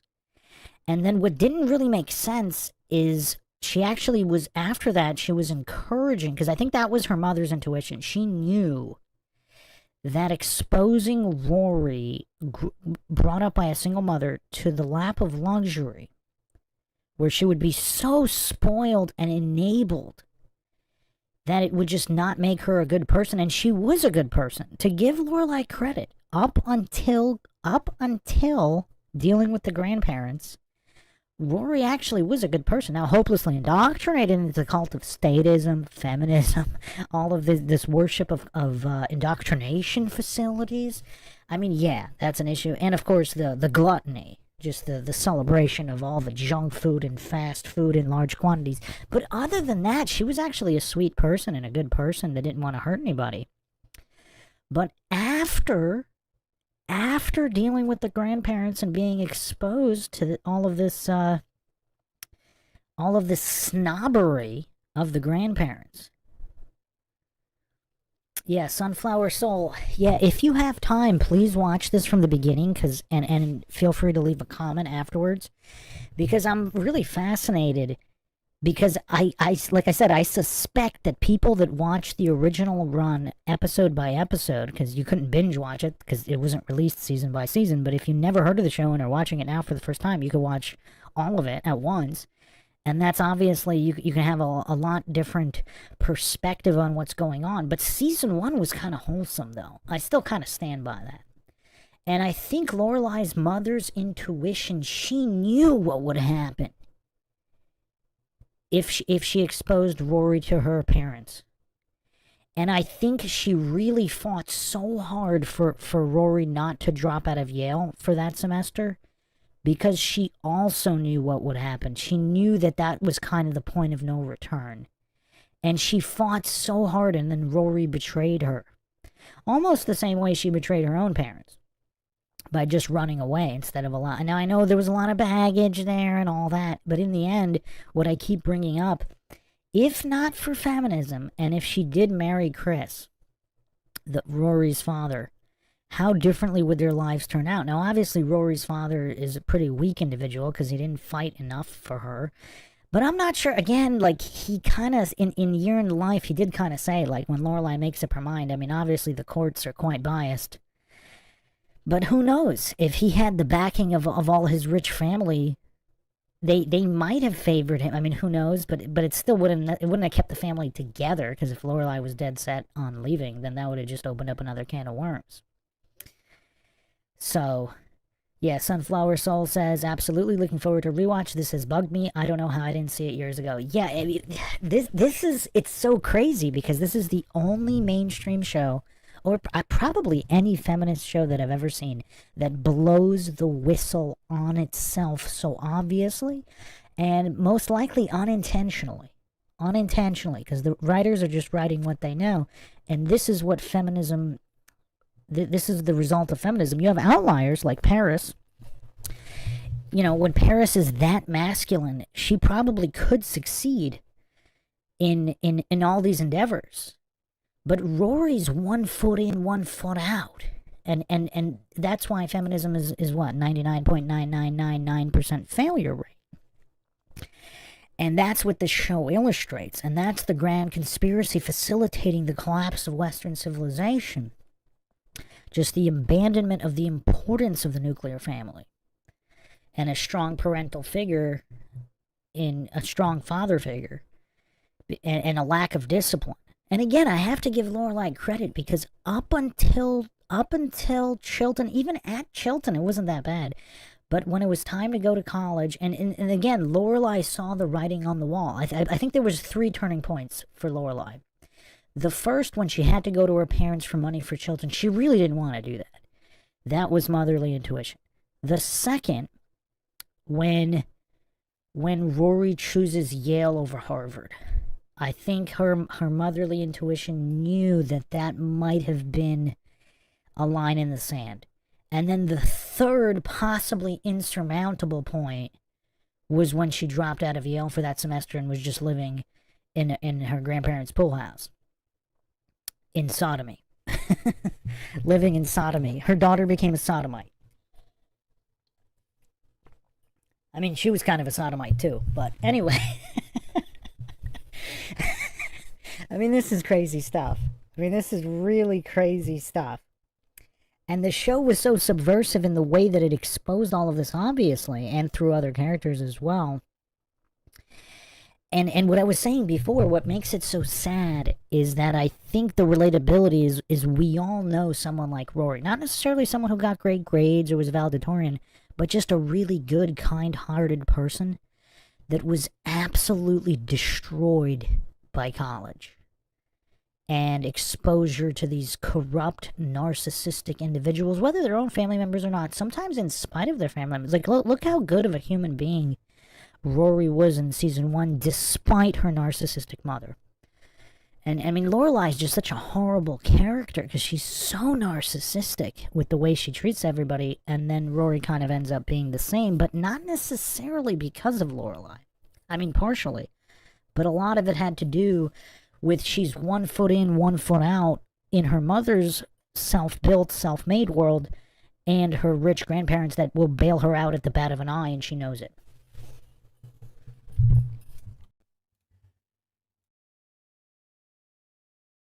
Pain we inflict on others. Dean, you're my boyfriend. I would never do anything to hurt you. Yeah? You're doing it right now. Rory's self-centeredness may also stem from the fact that she's an only child. G. Stanley Hall, a child psychologist who first theorized the idea of only child syndrome, describes them as having a tendency to be selfish and hypersensitive to criticism. I never realized how spoiled you were, Rory, but I guess that's to be expected. Only children are always spoiled. All this speaks to a larger problem. Rory has to stop thinking of her relationships only as part of her story and start thinking more about how others feel. It's my life. It's our life. Yeah, well, you write your side of it. A Year in the Life starts with Rory aged 32, the same age Lorelai was at the beginning of the original series. Hey, how old is your mom anyway? 32? Lorelai was the teen mom who everyone thought had ruined her life. But in fact, she worked her way up at the Independence Inn and made a life for herself. I worked my way up. I run the place now. I built a life on my own with no help from anyone. Ironically, while Rory was supposed to be the golden girl, she's accomplished a lot less than her mom had at her age. This is in part because Rory has never had to struggle or take on the world alone. Rory's never been seriously tested, so she hasn't developed the resilient spirit her mom built up out of necessity as a young single mom. We've seen earlier signs of this missing resilience. In season 5, Logan's dad tells Rory he doesn't think she has what it takes to be a journalist. I just don't think you really have the drive to put yourself out there, to be honest. To get a story, to dig. And it sends her into such an existential tailspin, she drops out of Yale. All I've been doing is working toward being a journalist. I'm not going to be a journalist, so what momentum am I losing exactly? But even this doesn't turn into an opportunity for Rory to really better herself. Because rather than being made to fend for herself, she gets to live a cushy life in her grandparents' pool house. Hosanna, draw Rory a bath, please. Hosanna has a pot of coffee for you in the other room. Interested? Mm-hmm. Wow! In her 30s, Rory is at last having the moment of reckoning that her mom had when she was just a teenager. She's no longer finding that the world bends to her will, and she's taking time to figure her life out. I feel like this is my time to be rootless and just see where life takes me. The show begins to view her more critically and less like the princess of Stars Hollow. But on the flip side, we can empathize with her more. The fact that Rory is so stuck in her early 30s is probably the most relatable she's ever been. I'm blowing everything, my life, my career. I'm flailing and I don't have a plan or a list or a clue. And now that life has at last gotten tough, it forces her to change, just as Lorelai did. A Year in the Life set up a full circle journey for Rory that is essentially about becoming her mother. Show creator Amy Sherman Palladino has even said that the theme of the show takes after the opening song, Where You Lead. Where you lead, I will follow. In that it's about history repeating itself and Rory following Lorelai's lead. Like Lorelai, Rory reveals she's about to become a single mother. I'm pregnant. And although it's never said explicitly, it seems like the father of the baby is Logan, the privileged immature heartthrob whom Sherman Palladino has compared to Rory's dad, Christopher. While the bombshell of her pregnancy would seem like an indication that Rory's hopes of professional success will be even more unlikely, the implication is that Rory will follow in her mom's footsteps in unlocking her resilience. Once she's at last tested, she'll show the world and herself what she's really got. Digging deep into her relationship with her mother is also the key to her deeper creativity as a writer. I sat down and it just came out, flew out. It's like the story has just been sitting in my brain for years, taking up space. And the cure to Rory's main character syndrome will no doubt be motherhood, which will force her to stop seeing the world as only revolving around her. A lot of Rory's problems as an adult can be put down to the fact that she was a gifted child. Many gifted children struggle to live up to their potential or feel enormous pressure later in life. They also often plan a career path too early. You've known what you wanted to do with your life since you were 3. Be a journalist. The National Research Center on the Gifted and Talented explains that if a career decision is made early due to cognitive maturation without synchronous emotional maturation, the gifted adolescent may not be able to consider the long-range planning, persistence, and self-sacrifice needed to achieve the intended career goal. If I hire you, tell me what Rory Gilmore would write about for Sandy Says. Oh, if I worked here.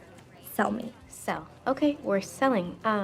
Like many millennials and gifted young people, Rory needs to sit down and ask herself if the path she set out for herself at 16 is still the right one 16 years later. She's spent too long plowing on ahead. The privileged, entitled, spoiled millennial who assumes everything will work out for her. So it's good when, at last, it doesn't. Moving home! Gilmore Girls leaves us with a new definition of what counts as millennial success. Maybe career and relationship stuff isn't going to take off for Rory, at least not right now, but she still has a real shot at finding herself. They've been to college, then out in the real world, and it spit them out like a stale piece of gum, and now they're all back in their old rooms, like you. This is the tape.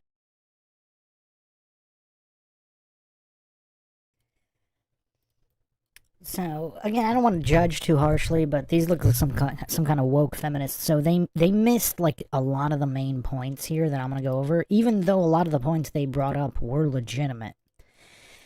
So there's a few things to go over here. There's a few things to go over. I Am Ion's cat in the chat says, wife's sister was valedictorian, was destroyed by college, and came out like Lorelai almost exactly. Yeah, that's what they, these indoctrination facilities really churn out these carbon copy narcissists that just turn out to be really unfulfilled in life, except for this vast fraction of a minority, these 0.0001%ers, like maybe Paris Geller types. And they brainwash the youth into thinking that this is some kind of an ideal to strive for. Now here's how, let's get into her love interests and one of the... Actually, before that, let's finish with the career points, because this was another defining moment in the series here, where she can't take criticism. You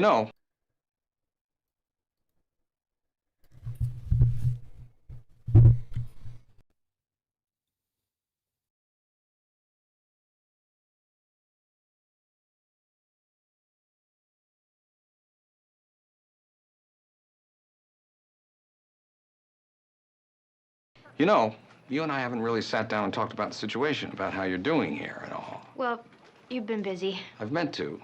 I offered you the job, took you under my wing. It's part of the deal. Great. I'd love your feedback. Go on and sit. I've worked with a lot of young people over the years, interns, new hires. I've got a pretty good gut sense for people's strengths and weaknesses, whether they have that certain something to make it in journalism. It's tough business, a lot of stress. Definitely. And I have to tell you, you don't got it. Now, guts can be wrong. Mine's been wrong before, but not often.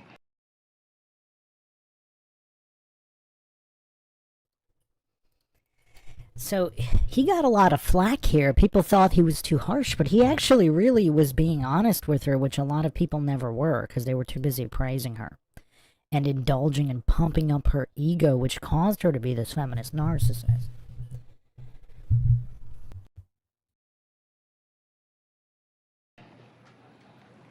I thought... Now, guts can be wrong. Mine's been wrong before, but not often. I thought I was doing okay.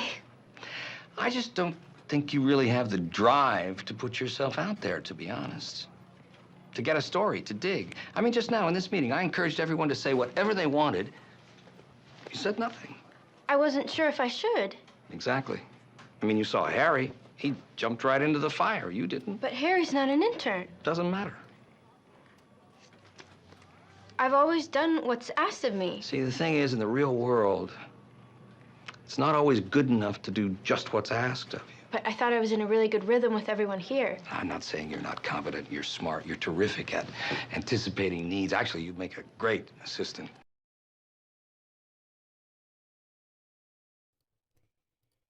I mean, he got absolutely trashed for this, but he's being so nice. He's being more than nice. He's saying how terrific she is at doing all these tasks. And that she would be a great assistant, which she would. She could be this multi-millionaire assistant to all these people. Because she's so good at following orders. She's a good order follower, as she's been indoctrinated to be in indoctrination facilities when she was chasing all these good grades. And you could tell it just shattered her here because she's been so sheltered and coddled her entire life, like most kids have been. I mean, this is just, again, this trophy generation type thinking.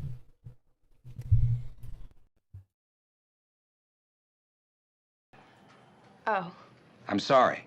It's not my pleasure to disappoint someone like you, especially you. What with the extenuating circumstances. But it's healthy. I don't know any other way. I don't BS. I should get back. Hey, listen. I know this is rough, but I may have just done you a big favor. Oh, okay. Thanks.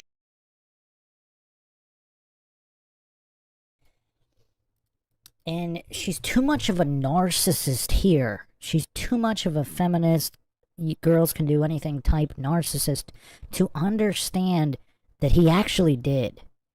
He gave her the biggest favor that she's ever been given in her entire life, and her narcissism blinded her to see it.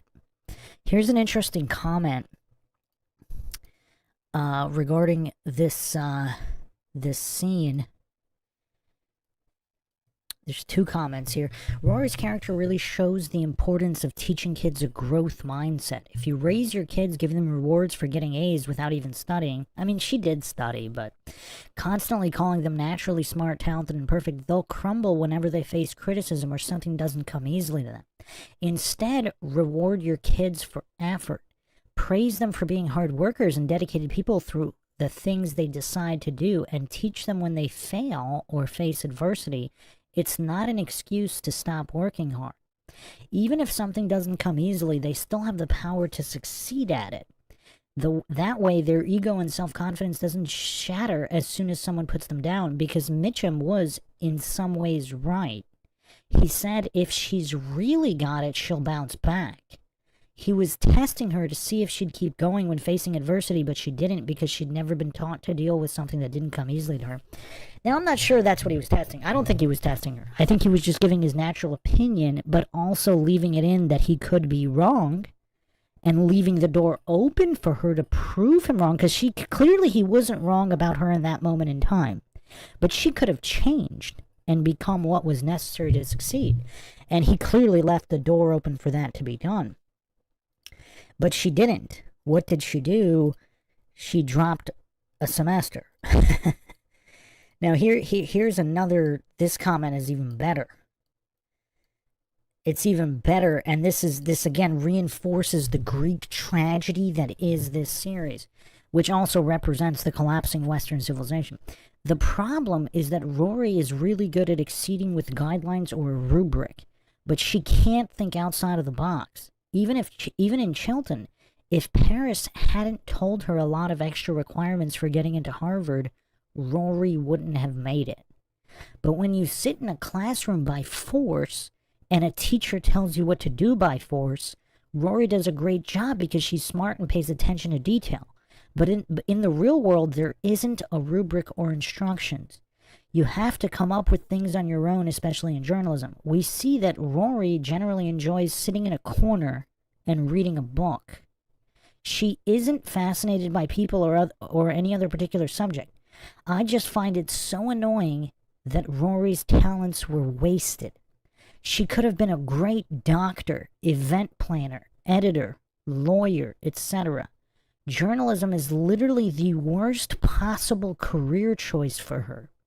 Rory isn't even necessarily a bad writer. When she is given a topic to write about, she does a great job at researching and making it great. Her only issue is finding leads. She will never be cut out for doing that. So here's part of the Greek tragedy in terms of the pursuing the career part, which I will also examine other than that, as all part of the feminism destruction agenda. So she had so many talents, but because she was a narcissist enabled by narcissists, instead of taking this criticism and reevaluating, and because does she even know why she wants to be a journalist? She saw some TV programs and she just wanted to do it. I mean, has she even tried doing other things? I mean, she actually was a really good event planner with the DAR. She planned some awesome events. So she could have been so successful in so many different fields. I mean, journalism too, if she made the changes required. I mean, she didn't have the discipline to do so at that point in time. But was there even a reason to do so, though? Because she was constantly enabled by her narcissistic mother and her narcissistic grandparents. And there was no discipline or real... Because, again, I think Luke really was in a position to help her, and he didn't. He just kowtowed to the narcissistic Lorelai.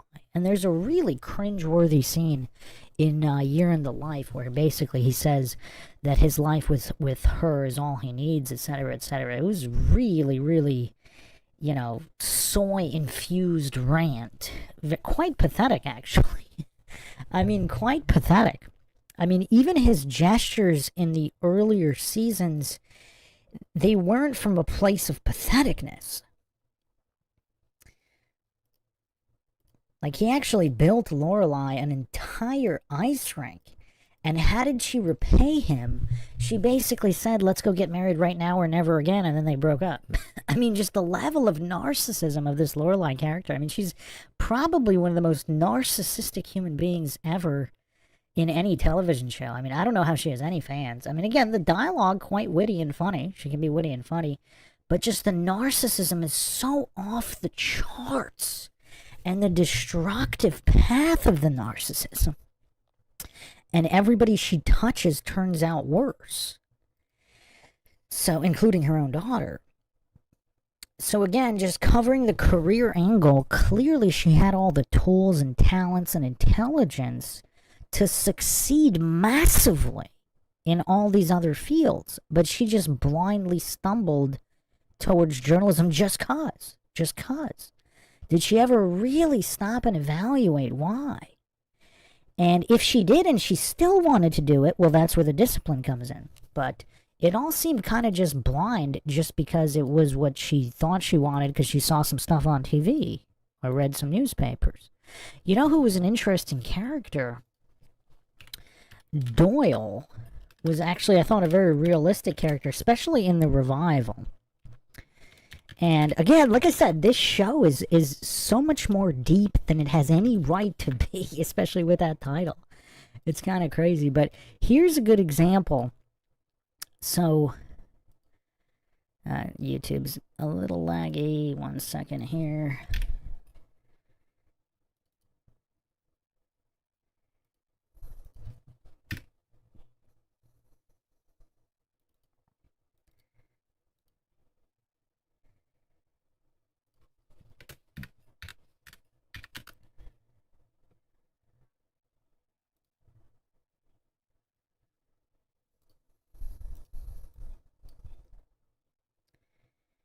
Okay, so we have Doyle, who is the editor, and then later apparently married and divorced Paris, but his character is so interesting, and also a very realistic arc. Because it's almost like he realizes Print is dead, either that, and of course living with Paris for X amount of time. I mean, who could handle that? But in the revival, he turns out to be this schlocky screenwriter, just writing scripts for money and just partying it up in Hollywood. I mean, quite realistic. Like, you see the writing on the wall, Print is dead, etc., etc. He's someone that kind of rolled with the punches and made a success of himself. Now, again, with the Paris's character is interesting because that's what it takes to be successful. You know, you got to be cutthroat like that. And Rory was such a sweet kid. And then she had 1 foot in, 1 foot out in terms of the world, the life of privilege. So now let's examine, if nobody has any questions, we'll get to her love interests and where, again, this self-blowing of the whistle of the feminist agenda will all come into play here. I mean, this is, again, quite the Illuminati conspiracy that nobody has quite dissected in this way. But I'm going to drop the kibosh right now. And this is going to trigger a lot of people right here. So here's the thing. If not for the brainwashing of the Illuminati feminist machine, if Rory had actually married Dean, would she be happy and healthy in life? If she hadn't pursued higher education in these indoctrination facilities of the Ivy League or otherwise, would she still be this sweet, good person, uncorrupted by the world? She literally could have married Dean. She could have married Jess. Jess had a lot of problems at the time that they were in a relationship with each other, but then she chose Huntsberger. She chose Logan, the rich kid, over Jess, even when Jess was doing better. And yeah, I mean, he was very, at that point, you know, obviously he had problems early on, but, or she could have even if she married Logan when he asked her to, where in life would she be? She'd be happily married. If she hadn't pursued Obama's campaign, due to all of the feminist brainwashing, where in life would she be? And this show makes it so painfully obvious. It's the most heavy-handed self-blow of the whistle I have ever seen. I mean, yes, it's a Greek tragedy, Chin Chin. Chin Chin said, I'm going to have to rewatch this in the morning. Rory's bad influences, man, they got to her is truly a tragedy. The lack of so here's the thing. She could have still, if she wasn't brainwashed by feminism, she could have still been happy and won in life, even with the narcissistic single mother Lorelai. If she had married Dean, because she shows him, they actually have a scene, and you could see the pain in her face. Let me play the scene, actually, because this is very, very relevant here.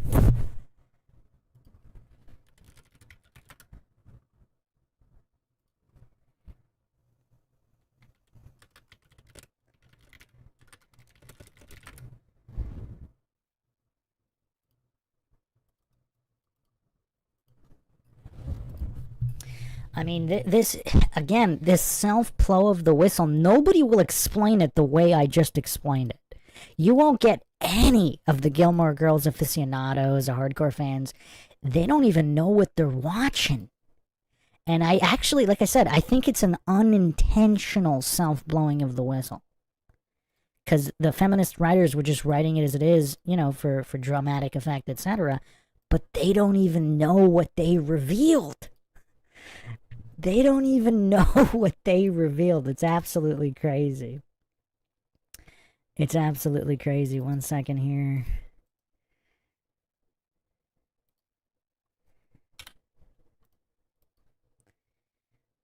Like I said, I've never seen a mainstream show reveal like this. I mean, absolutely wild. Alright, so here's the scene from Day in the Life. Or Year in the Life. I keep saying Day in the Life. Year in the Life.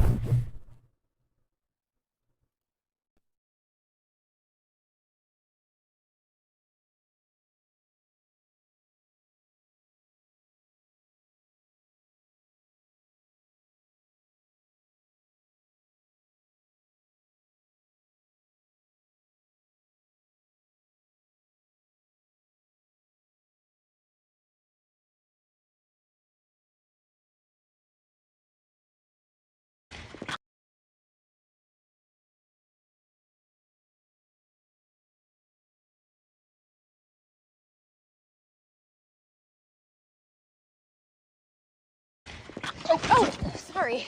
Hey. Well, of all the gin joints in all the world, Hey. it's so good to see you. You too. What are you doing in Stars Hollow? I'm just visiting my parents for the weekend. That's nice. It's very nice, especially since Grady brought home the flu and head lice from his first day at school. Oh, man. Yeah, within 24 hours, all 3 kids had everything. It's ugly, man. Jenny told me to get out and save myself while I could. She's a saint. She's pregnant. Again? It's really boring in Scranton. Man, your house is gonna be loud.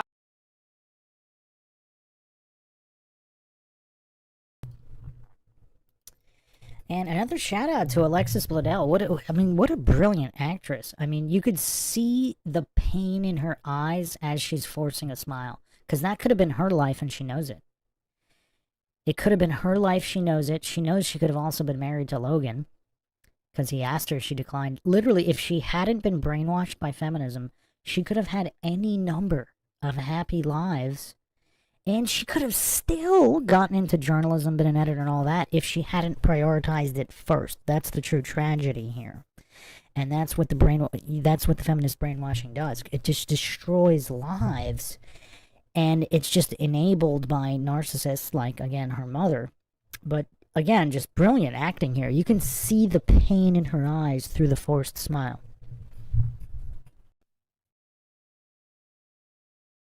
I know. That's so great. I know. Congrats.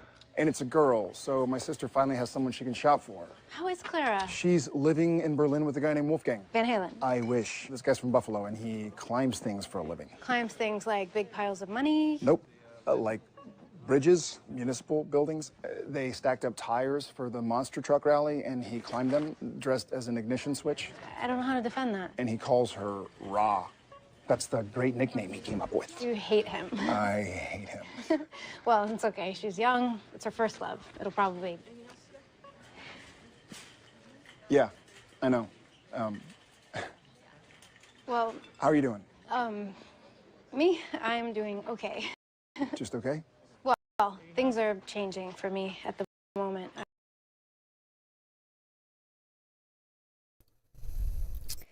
The other thing, the self-blowing of the whistle that this show illustrates is how all of these feminists play pretend as if everything's okay. I mean, look at Lorelai throughout the entire series. She's pretending being a single mom is okay and it's not a struggle, and she kind of hides behind the comedy and the humor to mask the pain. And it's so obvious. That's why she's longing for either Luke or the father of her kid or whatever. Because here's the other thing, too. Because with Chris, the father of her kid, when they got married, he wanted another kid. So if she just gave him another kid instead of narcissistically pining for Luke, because she was 1 foot in and 1 foot out, too, between the world of her parents, in the rich world of her parents and Chris, because he got that big inheritance. What else was kind of narcissistic is she didn't marry Chris until he got the inheritance from his grandfather. So when he was dead broke and she wanted nothing to do with him. As soon as he gets money, all of a sudden, he's eligible to be in a relationship with and marry. I mean, it's crazy. Sunflower Soul says, unpopular opinion, Rory was never that special. She was smart and sweet, but she aimed for things outside of her abilities and true self, and it made the real world impossible for her. I'm going to push back a little bit there. She was special, but not because she was smart and sweet. She was genuinely a good person despite the hardships. Like, she wasn't, at the time, before college, she wasn't a sodomite. And that's another issue with her mother. Her mother never really preached the importance of just not being promiscuous or not engaging in sodomy. And basically, reserving sexual activity for a married partner. She never, because obviously it would be, well, even though it would have been hypocritical of her to preach that, she could still preach it. Smokers can still tell you how bad smoking is. But she never did, again, because of all this female empowerment, feminist, Illuminati destabilizing nonsense propagandized that she's brainwashed with. So it was actually in Rory's head that it was fine to be a sodomite. And so that caused a lot of issues, too. So I think she was special in the sense that she wasn't like most of these other teenage and college girls that were just running around promiscuously. Because she didn't really do that. I mean, she did have that one night stand in a year in the life, which was kind of sad, and her mother didn't even shame her for it, which was kind of crazy. I mean, just the enabling narcissism is so out of control here. That's what I mean. I've never seen this kind of self-blowing of the whistle. I've just never seen it before. It is just so insane.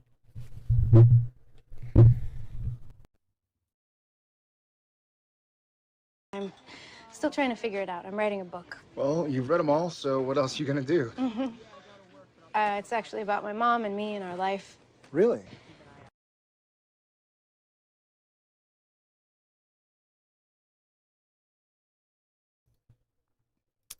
I mean, this is just an absolute Greek tragedy across the board. I mean, look at her try to pretend that life is okay being a feminist. Like, she's almost trying to convince herself it's all going to be okay. She's writing a book. She's not a complete failure. And she actually isn't a complete failure. I mean, she's got that New Yorker piece. She did reasonably well. She actually didn't do that bad. It's not like she was a complete failure. But with one foot in, one foot out, she never really ultimately decided to take advantage of the connections the Huntsbergers could have given her. Like, she was always 1 foot in, 1 foot out. And that's the other tragedy that this exposes. If she just chose a world, she'd be a lot happier. She would either fulfill her goals on the career side, or even on the family side. If she chose Logan and married him and embraced that lap of luxury as this wife with all the money in the world, she could have still used connections and gotten into the New York Times and all these major newspapers if she had used his father for those connections. Or she could have went with Dean or Jess and not have the money, but have, happy family life and still pursued other things, but she wouldn't be in the situation she is now, just being so unhappy and unfulfilled due to, again, the Illuminati feminist agenda.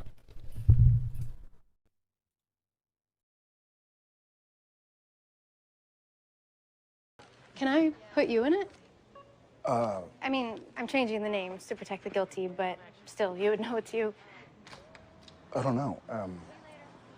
What are you gonna say? That you were the greatest boyfriend alive. That you were, generous and protective and kind and strong. That as much as I wish we'd met when I was older and more mature, I know that if I hadn't had you with me when I did, I wouldn't be the person I am today. That you taught me what safe feels like.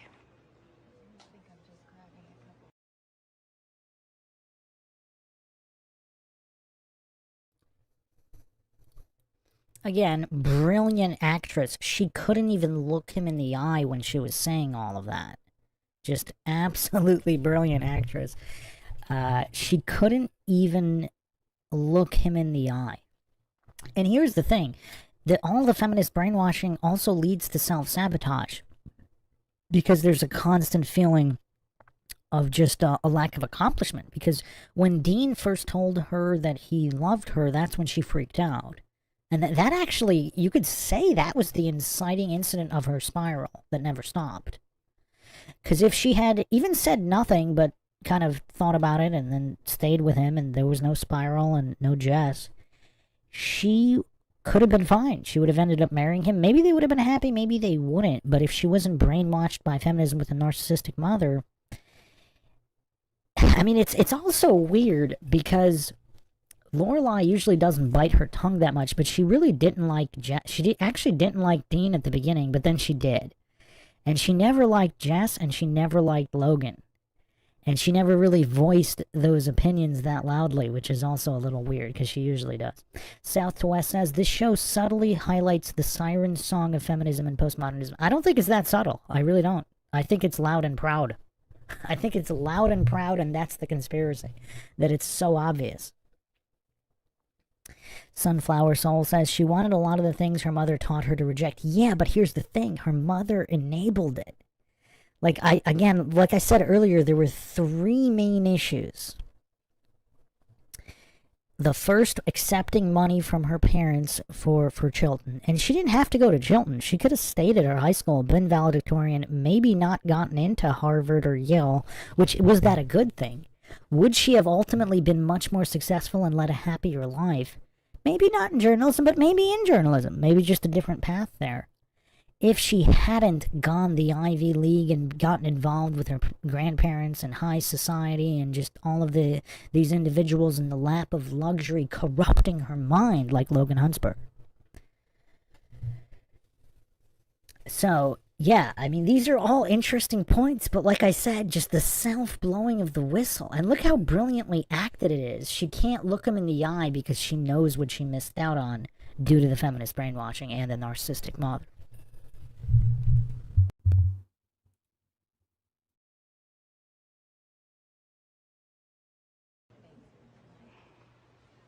Okay.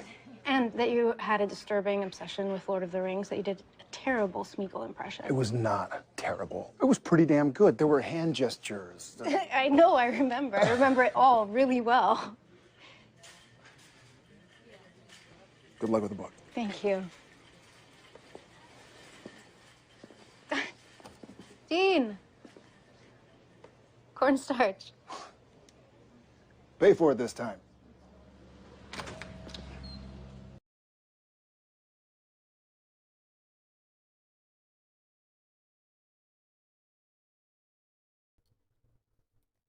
This is also a good image that highlights, you know, the path that feminism leads to. Because again, this isn't really about not fulfilling your dreams. There were plenty of women.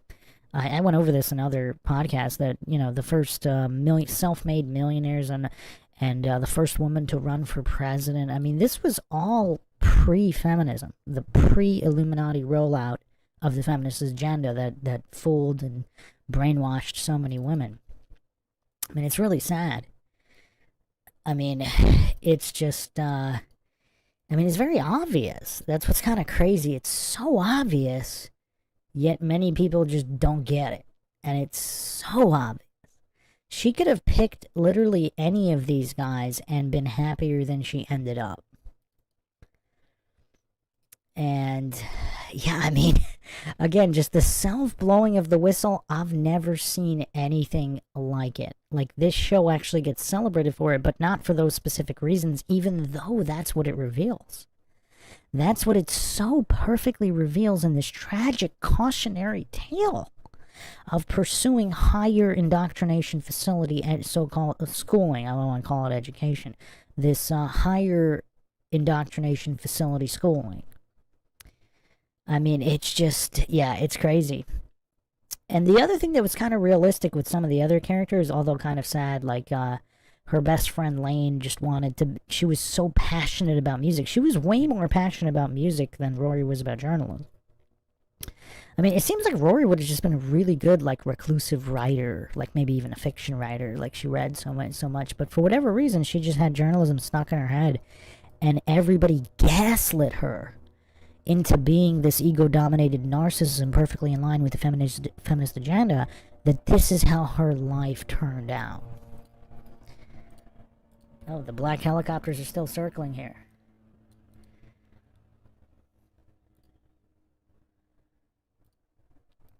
But this is the first female self-made millionaire, Sarah Breedlove. She died in 1919, quite a long time ago. Quite a long time ago. But yeah, there's so much that can be achieved and should be achieved, but by prioritizing the career early on, that leads to a path of destruction for what, 99.999% of women nowadays. Maybe not in the 80s when there was still some traditionalism to support. But yeah, it's so obvious. Like, that's part of the thing that's so mind-shocking. Like, I think it might have been some kind of CIA whistleblower that told me to cover this show, because I've just never seen anything this obvious in the mainstream before. And tragic too, just because of how, you know, look at her character. I think she is special because look at the average high school girl versus Rory. The average high school girl is already way more narcissistic and self-absorbed than Rory was before college. Now, obviously, the big reveal on what college does, Yale or otherwise, this is also a great series in that reveal on how colleges and universities absolutely destroy the minds of young people. And then we have Victoria Woodhull, she was the first woman to run for president in 1872. And yet all these feminist myths persist about how before all these waves of feminism that women weren't allowed to do anything. Of course they were. A lot of great women out there. I even put out a tweet earlier. I would argue there might have been a lot more great women before that helped the world and accomplished great things pre-feminism than post. How's that to trigger the goofs? Truth Trollette says, I was going to ask whatever inspired you to watch it. It was almost like a gauntlet thrown down because this random individual on the interwebs just said, I request a deep dive on the entire Gilmore Girls series, including A Year in the Life. Now, when someone throws down a gauntlet, like the tone of the message was that this individual totally believed I would never do it. Like, just the tone and the language, it's like they were 100% sure I would never watch it. And when a gauntlet is thrown down that hard, they don't know who they're dealing with. This is Bruce McGuire here. I don't care if it was 20 seasons. When you throw down a gauntlet like that, but it turned out, like, I was not expecting this. And again, season 1 is actually relatively wholesome. If it weren't, I might have not made it through it. Like, if somebody throws down the gauntlet for Buffy the Vampire Slayer, I don't think I could do it. I really don't. I have seen some random episodes from season 1 and maybe 1 or 2 random ones throughout the series. I've seen them, like, when they first aired, when I was still in my early research of the occult and symbolism and all that. That's just way too satanic for me.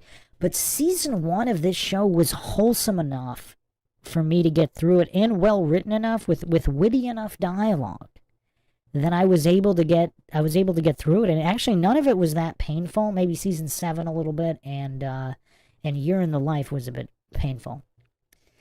But yeah, I mean, that's the main gist of it here. Of just, look at the amount of lives destroyed of all of these good girls. Just completely destroyed by colleges and by the feminist agenda, which just churns out these nonstop narcissists. And I think the relatability in this Greek tragedy is that I think all of us know at least 1 or 2 of these good girls that were just really, really great people that were completely destroyed by indoctrination facilities. And just how much happier would they have been, and not even gotten married necessarily. If they're an artist, be an artist. You don't have to go to an indoctrination facility. There's so many avenues that you can go down. But yeah, I mean, this conspiracy, I mean, this is such a big reveal and self-blowing of the whistle. I've never seen anything like it. And there's a lot of nuance to the show, too. There's a lot of interesting characters. There's a lot of missed opportunities with them, because even characters like Miss Patty, and they never really dove deep. Why did she come back? She had a whole bunch of husbands, obviously. And I don't know if they ever, does anybody know? 'Cause, again, I've only watched it once. I don't know if I'll ever watch it again. But she runs this dance school. She even taught Rory when she was younger.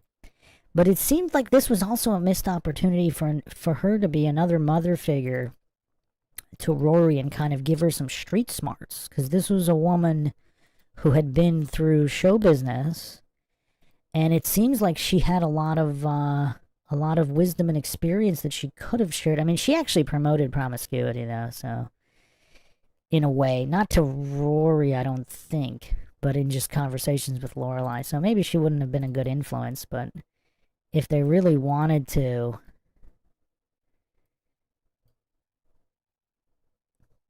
they could have had her kind of maybe give some life lessons and impart some street smarts into the sheltered Rory.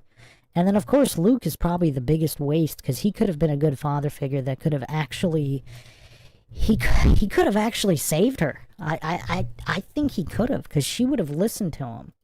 And he could have imparted words of wisdom and discipline and encouraged her to pursue, you know, maybe things other than journalism just to see if she would like it. Maybe because she didn't even try. I mean, what else did she try with? And then obviously her father was a really weak character. The other thing you could argue, my final point, I'm actually wrapping this up. My final point here is, I mean, this one's actually really obvious. I mean, this one's a major one. I'm going to wrap it up with this final point here. When she adored her and respected her father, she was a really good person. And then as soon as she didn't, that's when the spiral happened. So even though he wasn't in her life a lot, whenever he would show up, she'd be so happy. And it's almost like she cared what he thought about her, and she behaved accordingly. Because think about, I mean, this is actually a really painful discussion for a lot of people. Think about the love that parents have for their child, like especially father to daughter, if we're discussing feminism and the evils that result from it, and just the countless destroyed lives. Think about all the hope for the future fathers have for their young daughters. And when a daughter respects her father and cares what her father thinks of her, is she really going to become some kind of sodomite or promiscuous, what do the youngins call them these days? 304s? Like most college girls, unfortunately. Not all, before everybody gets triggered. Not all. There are some people who survive. I have known a few that have survived. And they weren't completely destroyed mentally and physically by the degenerate college lifestyle. But look at for as long as she respected her father, there weren't really problems. Now, obviously, it would have been even better if he was actually present. And, yeah, I mean, it's just such a cautionary tale. It's a cautionary tale, Greek tragedy, acted to perfection by these actors, other than Year in the Life. But for the first 7 seasons, it was acted extraordinarily well. So, I mean, those are really the main points, and the main conspiracy of the feminist machine blowing the whistle on itself so obviously and out in the open that anybody can see it.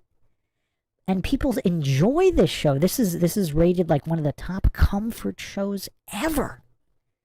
But how many people actually see what's going on in it?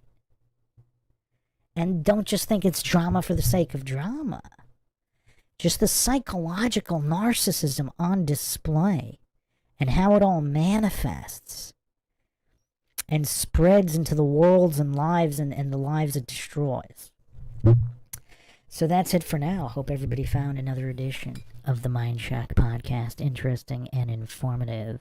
If you want to help support the podcast, you can donate to our PayPal. Just check the link in the description. Make sure you subscribe, like, and share. Twitter, Facebook, Reddit, Patreon. This is Bruce McGuire signing off. Catch you guys next time.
Mind Shock. This is your host, Pierce McGuire, and you're listening to perhaps the greatest Illuminati conspiracy of all time, the Gilmore Girls conspiracy. This is episode 2. We're diving even deeper. We barely scratched the surface of the depths of this conspiracy in part 1, but make sure you do check out part 1 just so you're up to date. We're going to be examining a lot more here in possibly the most subversive, the most absolutely subversive mainstream TV series of all time, and the psychological expose into what is going on with the collapse of Western civilization in what is also an incredibly well-acted Greek tragedy. So there's so much to explore here with this series, but we're going to be going more behind the scenes with this one, into things that you just can't make up. You thought the first episode was mind-shocking? The mind shocks are going to be quite severe for this one. As always, if you want to help support the Mind Shock podcast, help logic and reason return to a world what is quickly going extinct, you can donate to our PayPal. Just check the link in the description. Make sure to subscribe to this channel, the Bruce McGuire channel, the home of Mind Shock. And like and share, comment. That's how you'll be getting those notifications. If you're still not getting them, you can become a free patron on Patreon and get the notifications through there. Those should always work. You can also check us out on Twitter, Facebook, and Reddit. Questions, comments, theories, thoughts, suggestions, rebuttals, debunkings of any kind, leave them in the comment section, or if you're with us here live, leave them in the live chat. I'll try to get to all of them. You can also become a YouTube member right here on YouTube and help support the channel that way. IB McFly says, I didn't realize I'd like this subject as much as I do. Really well done, Percy. I mean, it's a mind shocker. It's a mind shock. Whoever the CIA whistleblower was that pointed me in the direction of this series, which is apparently incredibly popular, but something that I just would never watch normally. I had seen nothing but commercials. I knew absolutely nothing about this. And apparently it's the most in-your-face self-blowing of the whistle of the Illuminati feminist machine. Now, there's actually plenty more at work here. There are much darker Illuminati forces here than simply exposing feminism and liberalism for what it is, what is now called wokeism, etc., and how it absolutely destroys and devastates lives. Just as a quick lead-in, I actually did post part 1 in the, I don't know if it's the official Gilmore Girls subreddit, but it is r/Gilmore Girls. So apparently it's not official, but it's got the official name, whatever. And obviously the feminist liberal meltdowns commenced. And what's curious is these people have no idea what they're watching. So even though it's obvious to anybody with any modicum of logic and reason and understanding of social engineering and how propaganda works and how the Rothschild-Rockefeller-launched feminist agenda destroyed the West, or almost completely destroyed the West, and it was all manufactured to capture the minds of all of these hapless, clueless, normie goofs. These authority-worshipping cultist goofs, both male and female, in these devastating ideologies and the destruction of nuclear family and the collapse that followed. So there was a few interesting comments. I'll actually read them to get us started here, because the dialogue, obviously these goofs just melted down and just went straight ad hom because they couldn't actually argue anything. But yeah, let's go over the comments real quick, and then we'll dive into some of the greatest mind shocks in mainstream television ever. If YouTube will allow. We do have, for some reason, this one and the previous episode, there's been a lot more lag than usual. Is that all coincidental? There's also a lot of black helicopters, which there aren't usually. I'm in a pretty good hideaway in a bunker. There's usually not black helicopters over my location, so that was quite weird. They actually circled after I finished the podcast as well. It was really weird, because I'm in the middle of nowhere. And we got some serious lag here. Wow. Crazy lag. Crazy lag right here. I really don't know what's going on here. Just a lot of lag. Just give me 1 second.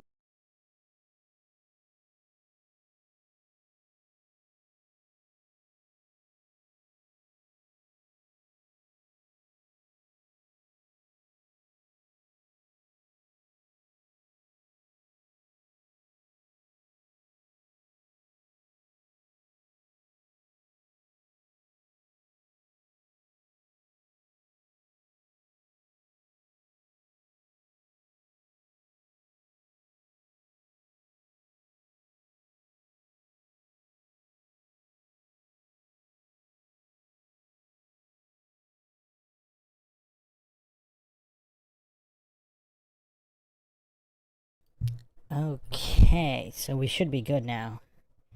Hopefully. At least temporarily. I don't know, there's something about this subject. Again, I really wish... So this... apparently, this person that threw down the gauntlet on this series... I'm starting to suspect it was some kind of CIA, maybe Mockingbird involved individual. Because why would anybody... Because I've never seen a deep dive on this. I've never seen like an Illuminati deep dive. Just, you know, the basic stuff from all the fans. So... Okay.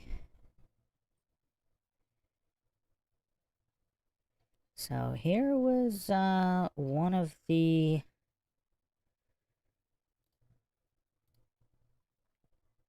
They were talking politics.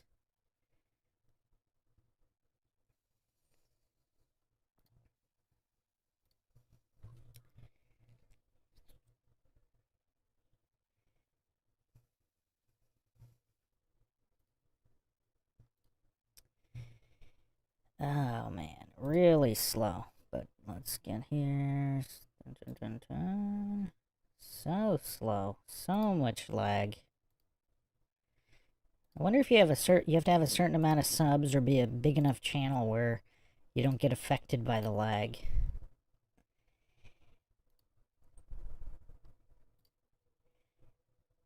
Okay.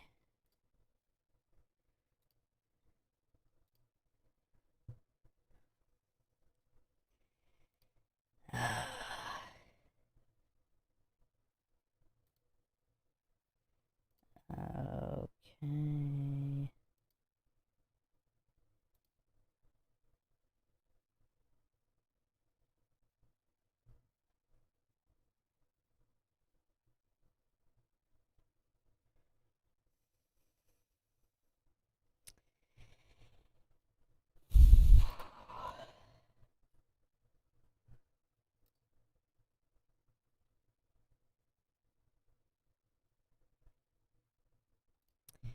Okay.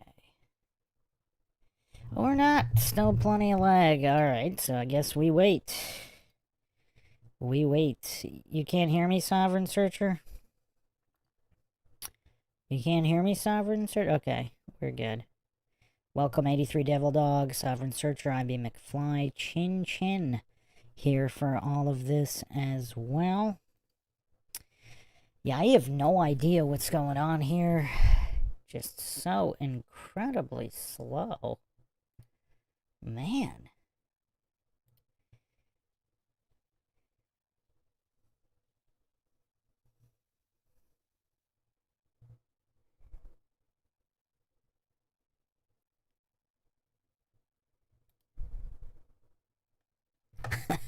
I mean, just wow. Wow. Let's see. Let's see what I can do here.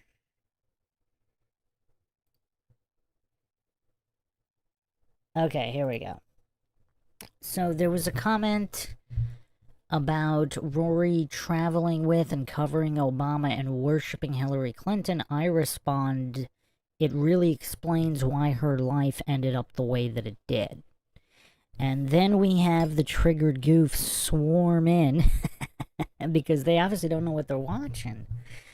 and they're just clueless, and just even for basic preschool level English. So the response was, speaking of disrespectful and out-of-place comments, I'll remind you she finished the final season as a published author on a path towards success on her own terms. She wasn't a published author. I mean, she published articles, not books.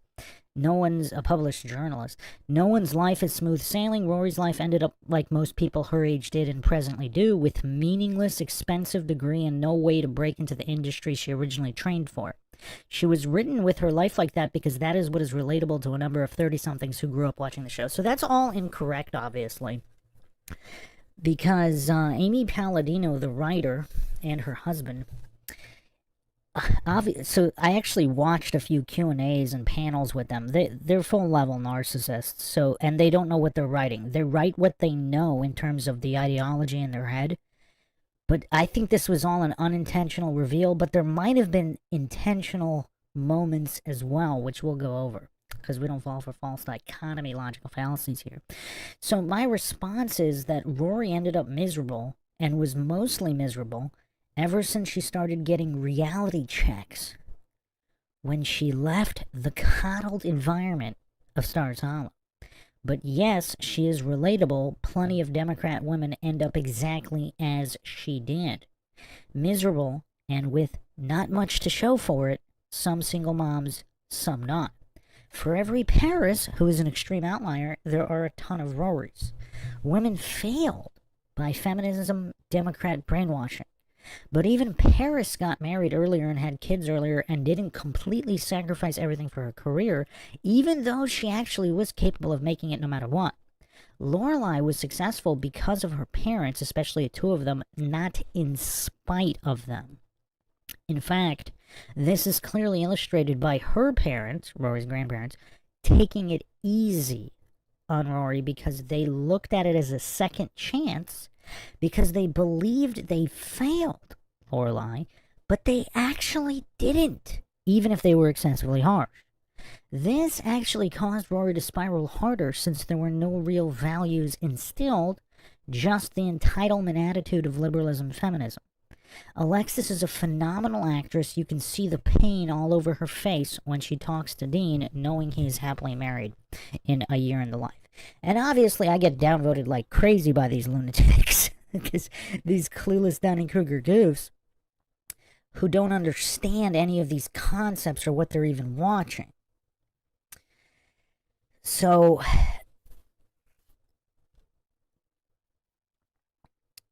another interesting point here, because they try to paint Lorelai as this successful woman who has liberal politics, but the thing is, and what I also pointed out, I don't know if I want to read all my comments here, what I also pointed out was that, again, the subconscious mind is programmed in very early childhood, not post-puberty. In very early childhood, where Lorelai had two parents. She was not raised by a single mom. She had two staunch Republican parents who instilled extreme... I mean, see, an extreme view of what it is to be successful and what it takes. Even though there's nepotism and cronyism built into that, with all their connections and money, she was still a really good student, and something we didn't really go over, she kind of actually psyoped Rory into wanting to go to Harvard because that's what she wanted to do. And you could see in the episode where they visit Harvard, Lorelai actually looks at this painting of, I don't know if it was a girl that went to her class at Chilton or whoever, but yeah, that was supposed to be her. So she was basically like the classic narcissist mom. She was basically living vicariously through her daughter, kind of forging her into who she thought she was supposed to be. Lord Zed in the chat here. Were you here last night, Lord Zed? I don't know if you were. The legendary Lord Zed is in the chat now. Lord Zed says, my mom is having obsessed with Gilmore Girls. So, anyway, so this level of narcissism, we didn't quite discuss it, but Rory never really had a chance to be her own person or develop her own dreams because this narcissist mother basically implanted all of the dreams and desires into her own daughter. It's literally her own mini-me. Everything down to her sense of humor, the way she talks, etc., etc. And so all of this is very obvious. And like a lot of these goofs on these subreddits and all these feminist fans, they don't even know what they're watching. Because this show blew the whistle on itself on what happens when you don't have two grounded parents and a strong parental figure.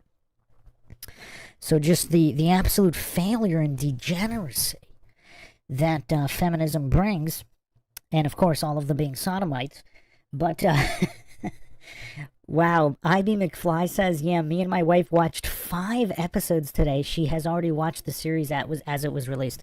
Did she listen to part 1? Because I would like her thoughts, because I'm actually fascinated. I postulated that people didn't realize what they were watching, and even now there's no shortage of goofs, like for example on Reddit. Even now with after, because Year in the Life really made it obvious. But it was actually obvious even from pretty much the end of season 1, but into season 2 and onward, it was all very obvious. This inciting incident of Lorelai opening up the doors for her own parents, Rory's grandparents, to affect her life, and this life of privilege, this classist life. And that brings the other question, which I touched upon before. Would Rory have been better off if she hadn't gone to Chilton? Now, maybe she would not have made it to Harvard, but she might have done extremely well because that safety net of the lap of luxury and the money her grandparents provided, that wouldn't have been there. And so yeah, that's an interesting concept. So another thing we didn't touch upon on how kind of the show's obviously gluttony. So it promotes gluttony. So that's a very Illuminati materialistic satanic worshipping pillar, which is gluttony, but also mocking. Lorelai simply is kind of nasty how she just mocks everybody. Like, she really doesn't have that many close friends. She's got Luke and Sookie and sort of Michelle. We didn't really get into him too much, but that's about it. And kind of Kirk, sort of. But this is a town, I think in the pilot, there's thousands and thousands of people in this town. Realistically, it looks like a couple hundred, but whatever. She's not really all that close with anyone, and it's all mocking all the time. I mean, it's downright nasty. And you could see just the narcissism in these characters and who she turned Rory into, because Rory gets nastier and nastier with the mocking as well. In season 1, she doesn't really do a lot of the harsh mocking, especially not on the townspeople. I mean, maybe in some movies they're watching, just kind of making fun of some of the movies, which is a little bit different than making fun of people you know in real life who actually care about you, because they might have not liked Lorelai that much, but everybody liked Rory. She was like the hero of the town. Again, all the ego stroking. Alonzo Mosley says, a cautionary tale of what happens when you follow rules and seek fulfillment through social approval. Yeah, and specifically, I mean, not just that, but specifically the feminist Illuminati machine destroying human lives.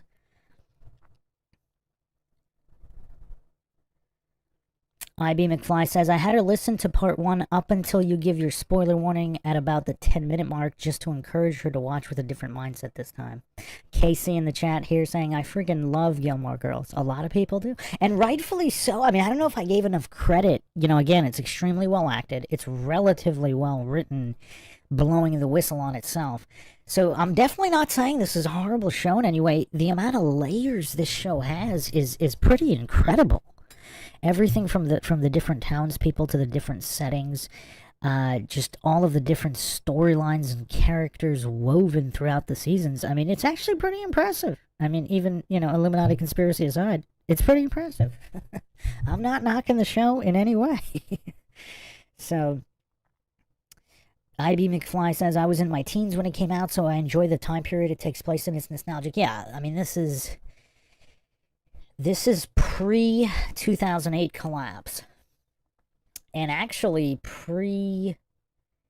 it actually debuted pre-9/11 as well. So season 1, arguably the best season.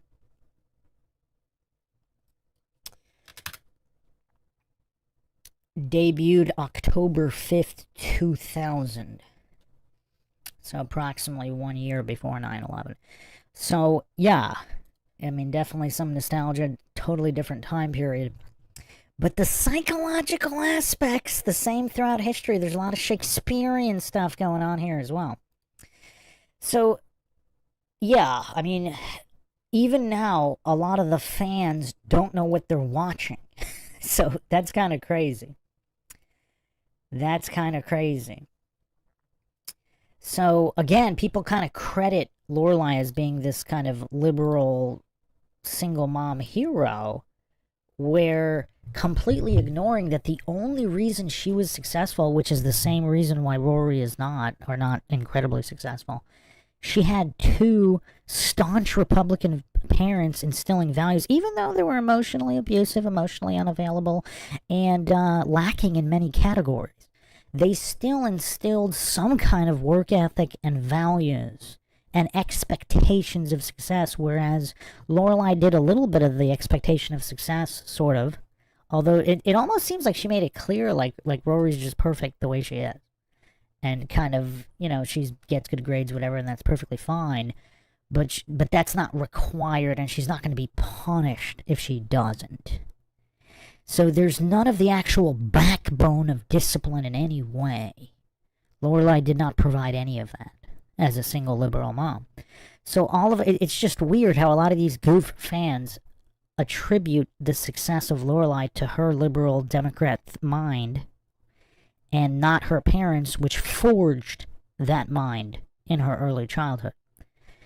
So, yeah, I mean, it's kind of crazy. And even the grandparents, they thought they failed with Lorelai, where they actually didn't in terms of on the success aspect. I'm not talking about the emotional aspect, but just on career success, they were very successful, because look at how Lorelai turned out, then look at how Rory turned out. Okay, now that we got that out of the way, let's get into the really, really crazy stuff. Let's get into MindShock Land.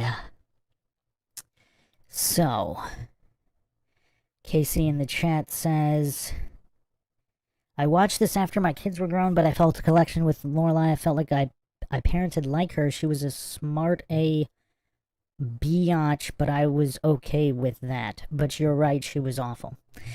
Yeah, it's kind of weird, because I argued this in episode 1, she was a horrible narcissist, but at the same time, she actually did a pretty decent job until Chilton.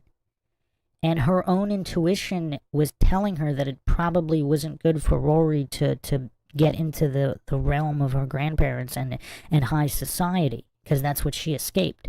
And she wanted to be self-made, which, of course, her parents gave her the tools to do that, just through the ways they raised her before she left them. Even though they offered her a home, they didn't want her to leave. I mean, she was pregnant.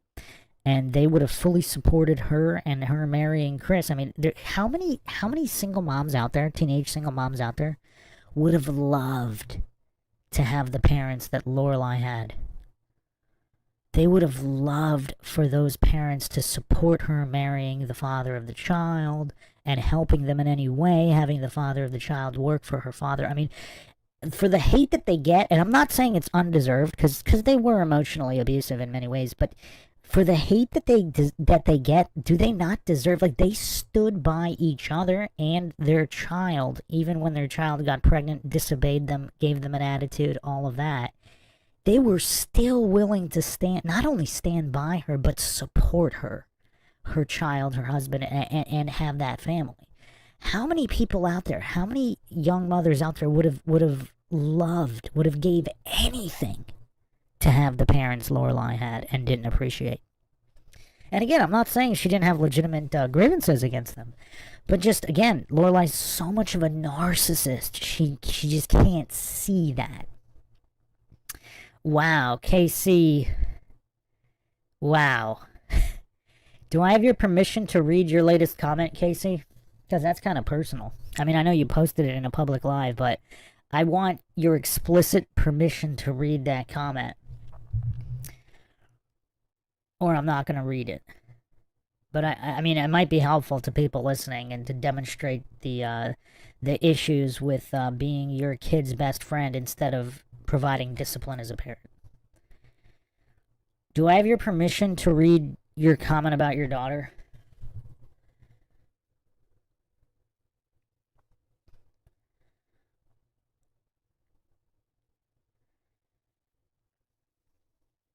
I'll give you a couple more seconds to respond. If you give me your permission, I will read it.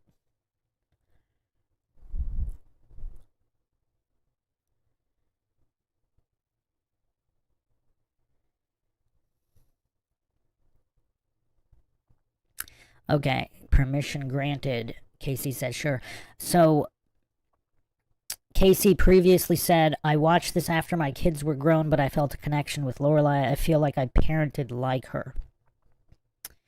Of course, my daughter is now a 22-year-old stripper, no drugs, and is actually a lesbian too.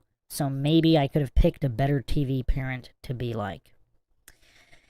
Another question, were you a single parent?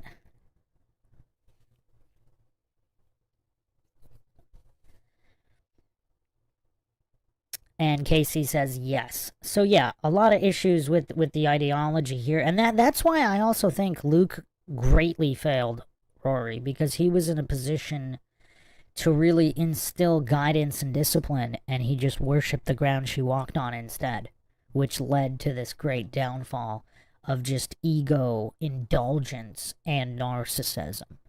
So it's almost like Rory was doomed to fail no matter what, and that opens the door to the nurture versus nature debate, because I would also argue by nature she was a really nice, good-hearted kid, because look at her mom, and her mom, not so, but she was still like that up to the point that her environment corrupted her to the point of no return through initially Chilton and then eventually college life, which happens to many people as well.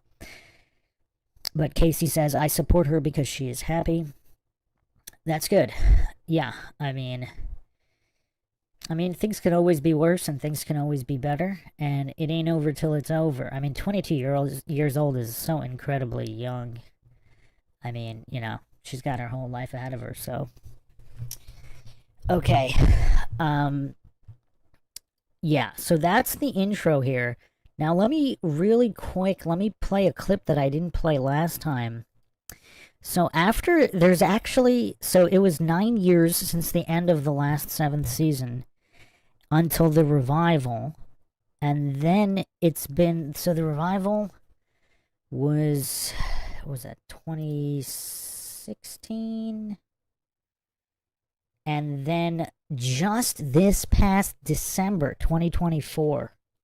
So 8 years since the revival, there's another piece of media in the Gilmore Girls saga. I'm not sure everybody's seen this. I mean, I'm sure the diehard fans have, but I didn't know about this.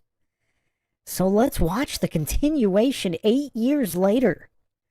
We get another. We can call this a micro episode.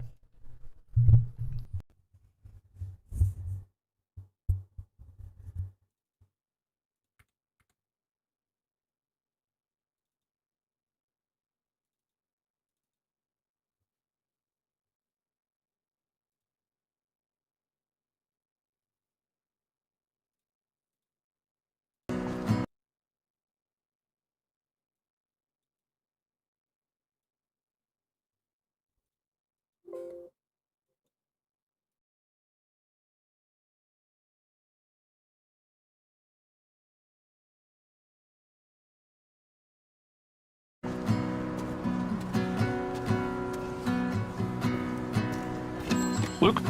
Kirk? Kirk? Lorelai? Coffee, please. Coming right up. Luke, you shouldn't have. I had to. You're drinking me out of business. Ha, thank you.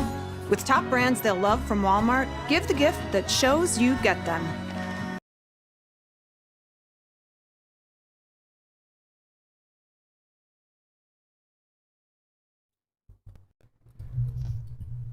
So, for all the Gilmore Girls aficionados, this was another chapter here It is kind of weird. Why does it say Williams Hardware? I don't think it originally said that, but yeah, I mean, they just look so old and tired. It's kind of sad in a way. But the other interesting thing, I'm going to talk about this later after we go over all the crazy Illuminati stuff that we're about to take a deep dive into. Few shows get to span this many decades. Just this many decades to tell the stories across decades, so you can really psychologically examine these characters.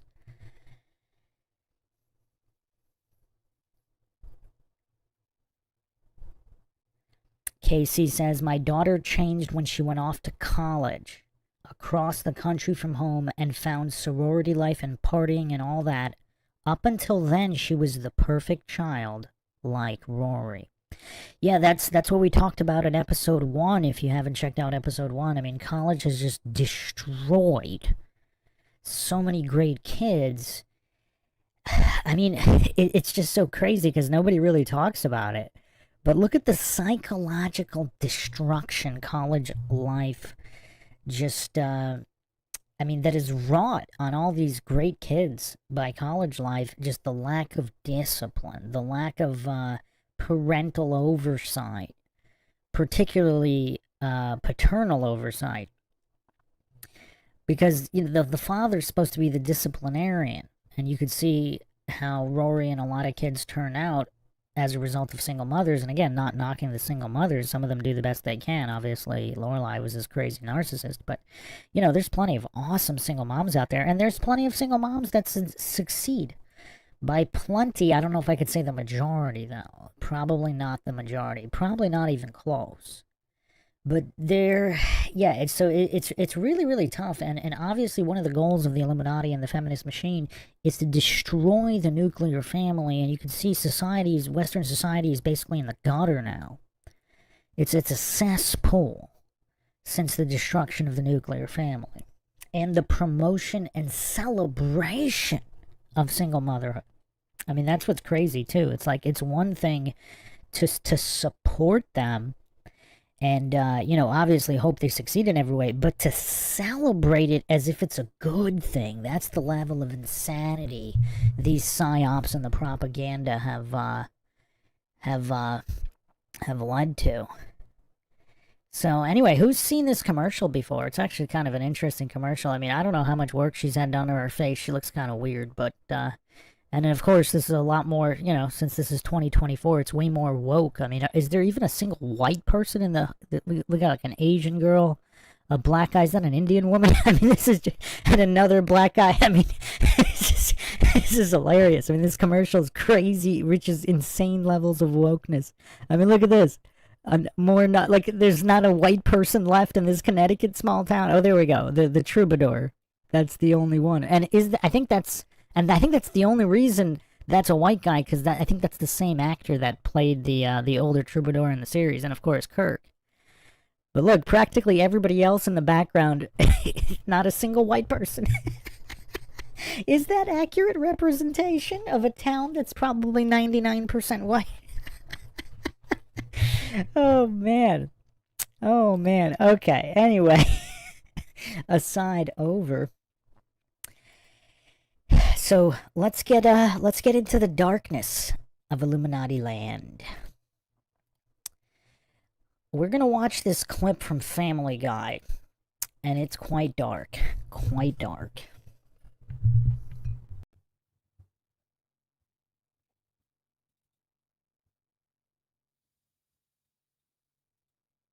We now return.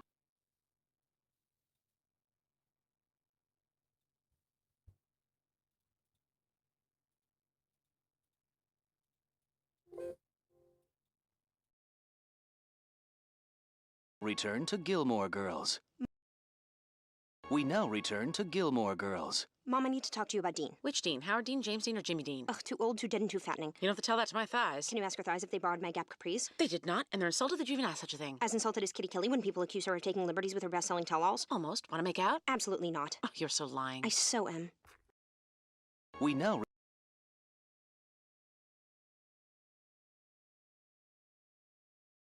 am.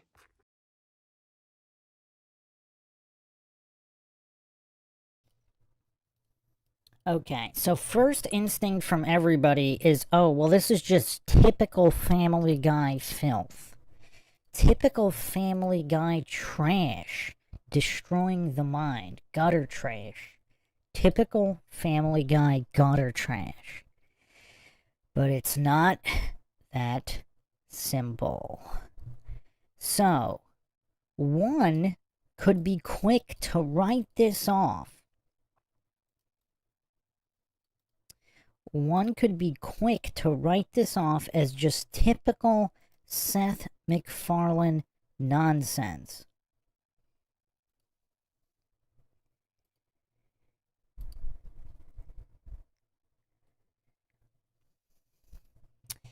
But the plot is about to thicken, my friends. The plot is about to thicken. Was Seth MacFarlane actually on Gilmore Girls?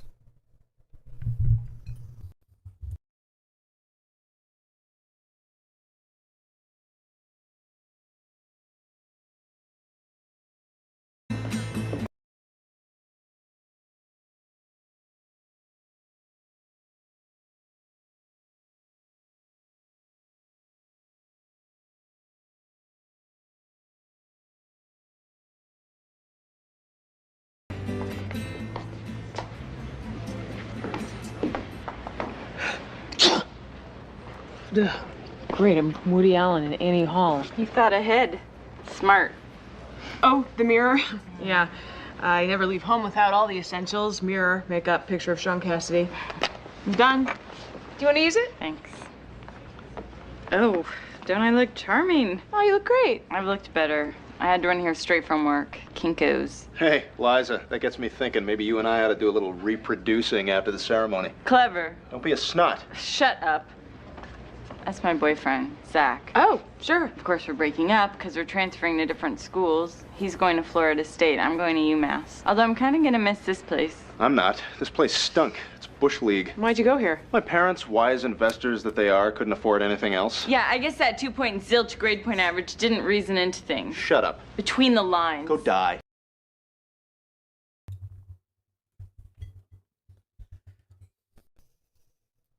What's the first word that comes to mind when you look at Seth MacFarlane's face and listen to his voice? I mean, slime kind of comes to mind. I mean, this guy's kind of a slime. Really sleazy, isn't he? What a schmuck.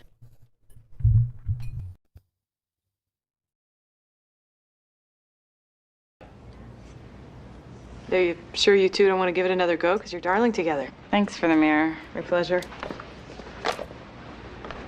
Hey, a bunch of us are going to Shakey's afterwards for pizza. You want to come? Oh, I'm going out with my daughter after, but it sounds like fun. Okay, you guys are not going to believe this. There's some blue-blooded rich woman out there setting up professional film equipment like she's shooting a movie or something.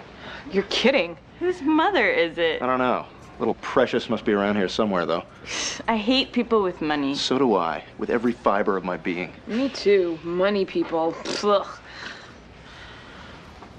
Hey, you guys are not going to believe this. You're Mr. Announcement Guy today. What, you going to pipe in every time I talk? Can it? Stuff it. They're in love. Clearly. So Mrs. Gotbuck's out there not only has a cameraman, she's got a sound guy, too. Oh, no. It's like a Baz Luhrmann movie out there. That's Emily, right? Shh. Rich people feel so entitled. Yeah, damn them. I swear I saw her wipe her face with a $100 bill. We should line them up against a wall. You know what I'm saying?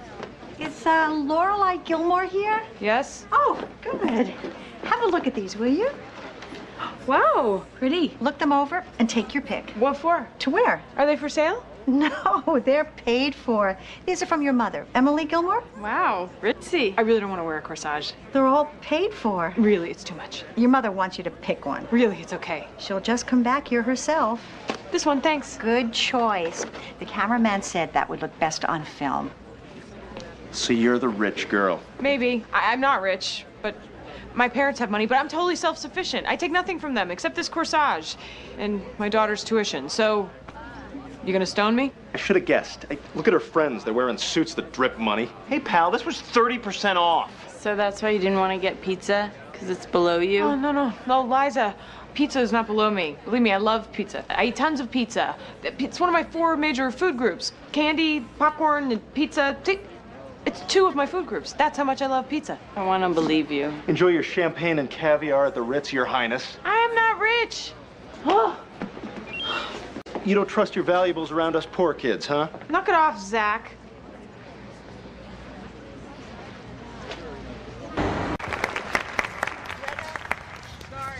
Making sure the camera's getting your best side, princess?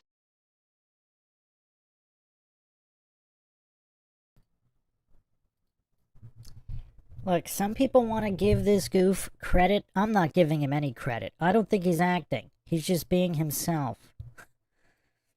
What a scumbag. Anyway, so was this really just him screwing around on Family Guy putting this in here? Or did he have the blessing of the Gilmore Girls writers? In fact, we are going to be looking at a big reveal here, straight from his mouth, on how he ended up working on Gilmore Girls and the Gilmore Girls, The Simpsons, Family Guy, Illuminati connections here. So all of the coincidence theorists hopefully are sitting down for this.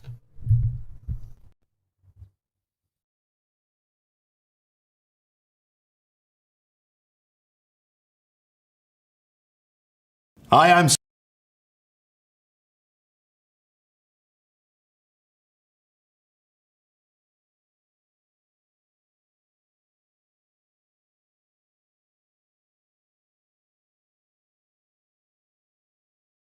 I'm Seth MacFarlane, and this is the Wired Autocomplete Interview. I'm from New England. We only respond to negative criticism. If you want to on me, I'm here. Did Seth MacFarlane...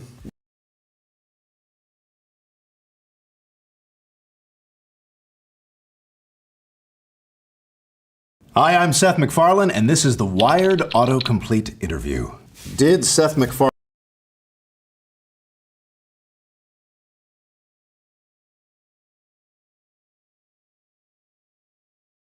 Complete interview. Did Seth MacFarlane make The Simpsons? I fucking wish. No, I did not make The Simpsons. I have a lot of very good friends at The Simpsons. Matt Groening is a friend, and Al Jean, and Mike Reese, and Mike Scully, and those guys.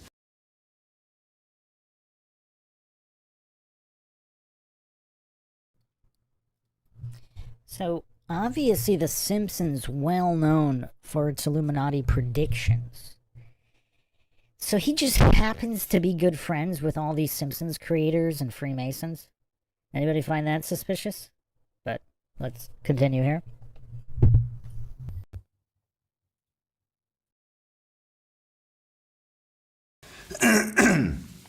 That was actually a legitimate throat clear. I wasn't trying to undercut what I just said. Who was Seth MacFarlane on Gilmore Girls? I think I was a graduating college student. I was literally just taking shots at Lorelai Gilmore. And then I think my sister and I sang a rendition of Michael Row the Boat Ashore. I think that was the extent of my Gilmore Girls tenure. I was friends with Amy Palladino and Dan Palladino, so it was a little bit of nepotism. Dan Palladino used to run Family Guy with me, and so when he left to go do Gilmore Girls, he took me, yes.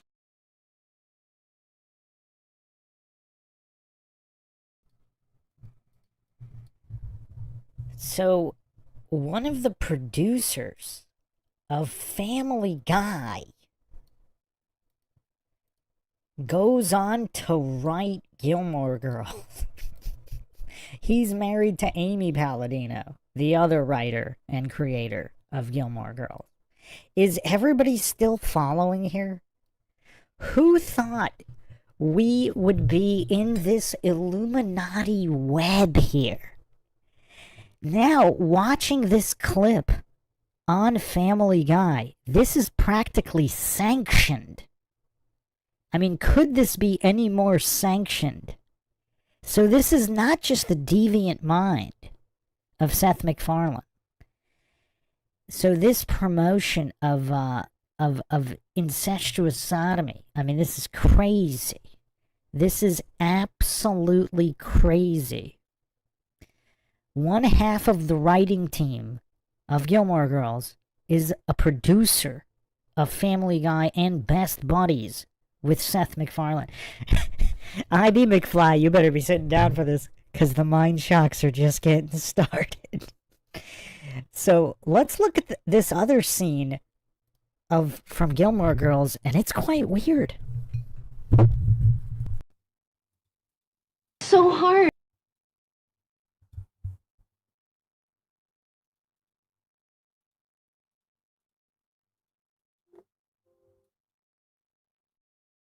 So harsh. Harsh, but true. Can I get some water? Why are you covering your eyes, Kirk? In case you're naked? You said I'd walk into my daughter's room and get naked? I don't know your domestic routine. Glasses are above the sink. You said I'd walk into my daughter's room and get naked? You said I'd walk into my daughter's So hard.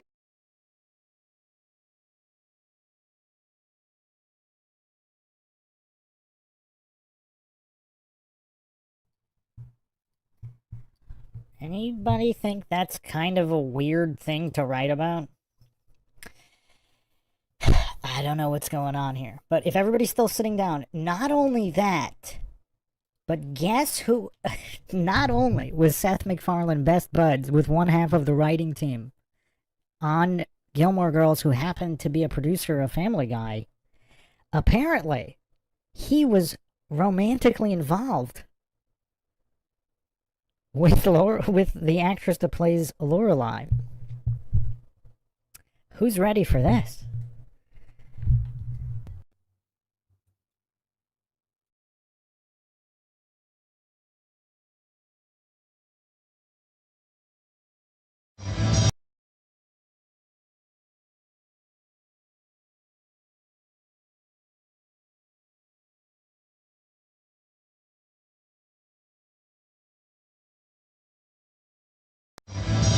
Lauren Graham's in a little black dress and Seth MacFarlane singing show tunes. Let's go backstage and talk to him. All right, I'm here with the magic duo of the show. Thank you so much for talking with us backstage. You're welcome. I took my bracelet off and Seth is drinking. Yeah.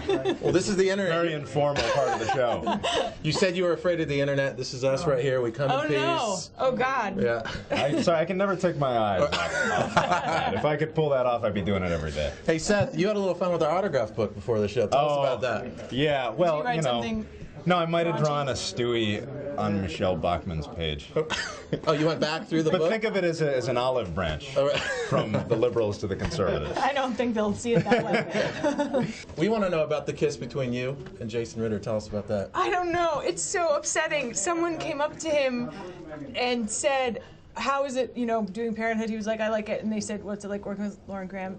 He said, good. And the person said, I hear she has really soft lips. Ew! Who heard that? From where? Like, that's got to be some, softlips.com, that's the internet. That's you. And who would report that? And, as opposed to what? What do people have? Very sandpapery? What? What? It was so upsetting. Any thoughts on that? You're right to be confused. Oh my God. Seth, we loved your song. This is the album right here. It's a record. It's a record. You're on vinyl. This is the only way you can get it. Is that no true? CDs? No. It's I wish it was. I wish it were to be part of the whole retro. I wish it were too. It's kind of fun. You said, I was reading the liner notes, you said it was the most fulfilling experience of your career. Is that? Yeah, it was so no pressure, and it was the best band in the world. It was. I bet that made the Family Guy people feel really bad. They're like, okay, it wasn't this. Yeah, it was Family Guy's record. work, Yeah. This was not work. This was just fun. And the microphone. Tell us about the microphone. The microphone was about 60 years old. It was Sinatra's mic that he used to record with at Capitol. They kept it up somehow in usable condition. It doesn't look too pretty, but it Is sounds. it full of why doesn't it look pretty? Is it I picture it covered in full spit. of smoke and starlit perfume? Well, that's great. Thanks, guys, for talking with us backstage so much. Yeah. Thank you.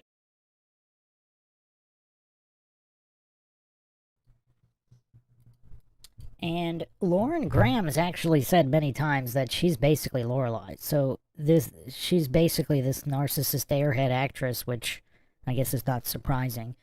But yeah, that's actually not their only appearance together. Let's look at these intellectual powerhouses converse on yet another talk show. I mean, this is a real meeting of the minds here coming up.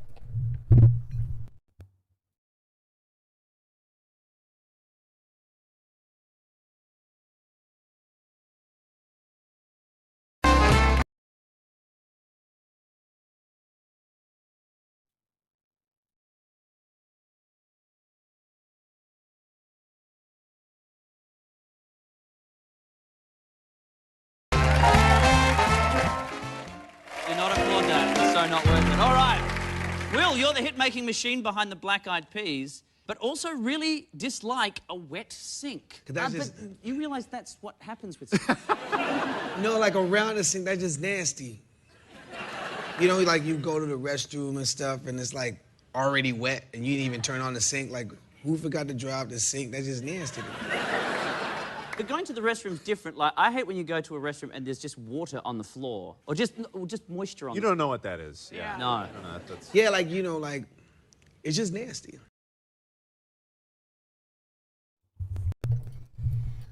I mean, has anybody ever witnessed these kinds of intellectual powerhouses? I mean, these are what these supposedly functional adults are discussing here. I mean, this is crazy stuff. I mean, we're living in idiocracy, are we not?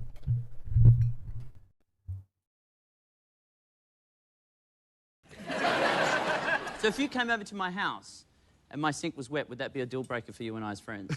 I probably wouldn't even use the restroom. What's wrong with my restroom? He boycotts peeing. Just as a pet peeve of mine, you know, certain things just like yuck mode.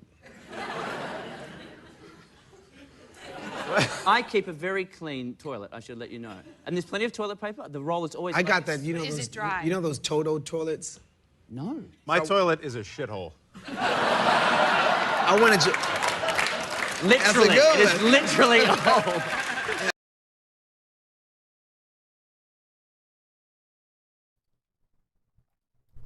Like I said, a real meeting of the minds. I mean, this guy, this is Will I Am. He's so impressed with that joke that warrants like a handshake. I mean, look at these. These are the kinds of intellectual powerhouses in the entertainment industry. I mean, what is this, like preschool jokes?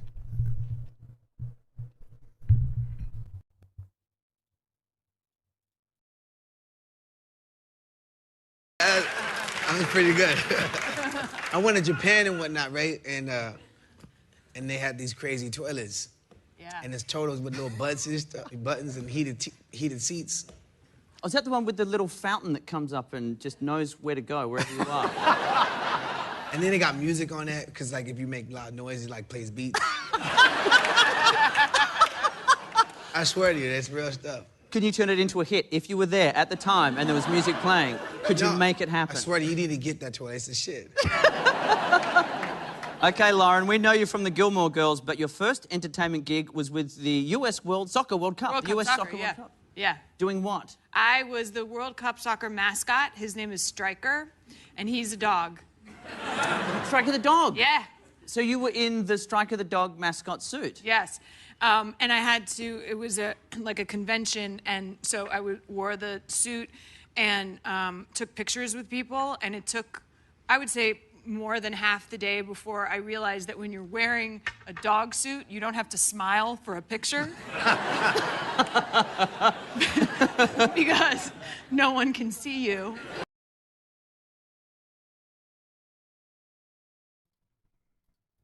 Like I said, a real meeting of the minds.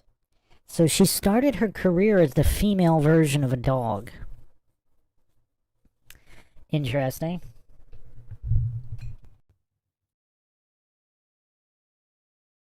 But you committed. Yeah, well, I wanted to be a friendly mascot, you know? But it was a terrible job. I'm pretty sure I went home crying, and I had to share the suit, because I guess if you stay in those suits for too long, you start to go kind of crazy or something. And so you could only spend like 15 minutes in it, and then I'd have to share it with somebody else, so it was like sweaty suit sharing day. Oh. It wasn't good. It was really bad. Will I But at least I made like $100. Wipes now, having. Yeah, no, I'm sorry. It was a long time ago. All right, Seth, you're one of Hollywood's most powerful producers, but you're named after a town drunk. Yes. Yeah. Which one? My and middle how is name... there a famous one? What? How's there a famous town drunk? Is there a... I don't think there is. Except for maybe Andy Dick, but I mean... no, So retro, so 90s. He's the LA town drunk. He's the lovable guy that, you know, he's always falling all over himself, but it's okay because you love him. My middle name is Woodbury, and my grandfather has it, my cousins all have it, all the men on my mom's side of the family have it, and we all thought for the longest time that it was this prestigious New England cultured name that had a great history behind it. And so we asked my grandfather one day, and he goes, "Oh, no, no, no." He goes, "My mother in 1904, when I was born, was just enamored with Woodbury, the town drunk. Thought he was the funniest fucking guy she'd ever met." And he said, named me after him. And so it was passed down through the generations. So we're all named after this drunk, but this turn-of-the-century drunk who probably had like a flipped-up top hat with the, Yes. the shoes with the open toes, and maybe goes down to the creek on the weekends with a string tied to the toe and a cork at the other end. And It's a lost art. It is. Being a real hardcore town drunk. Yeah. It's like gesturing. Whatever happened to that? I don't know. Somebody needs to bring that back. Bells on shoes. That's all I'm saying. Yeah. All right, we'll be back with more right after this.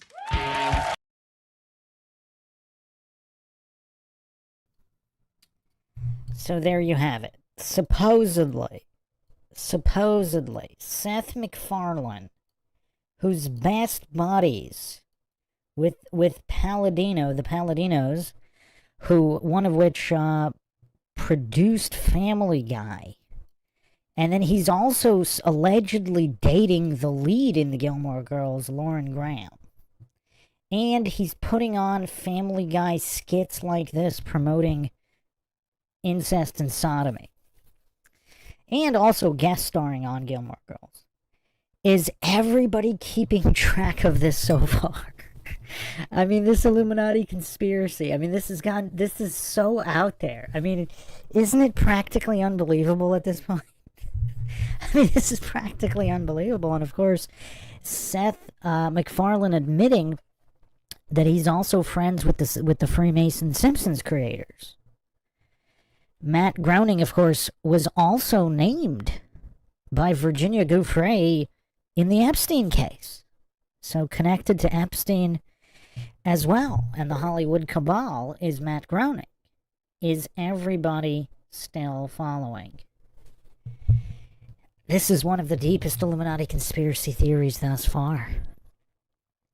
I mean, this is really, really out there. Even for MindShock, this is kind of out there. But I guess a lot of this is also what one can expect from MindShock, where we upturn every stone and go down every single rabbit hole, revealing none unexplored.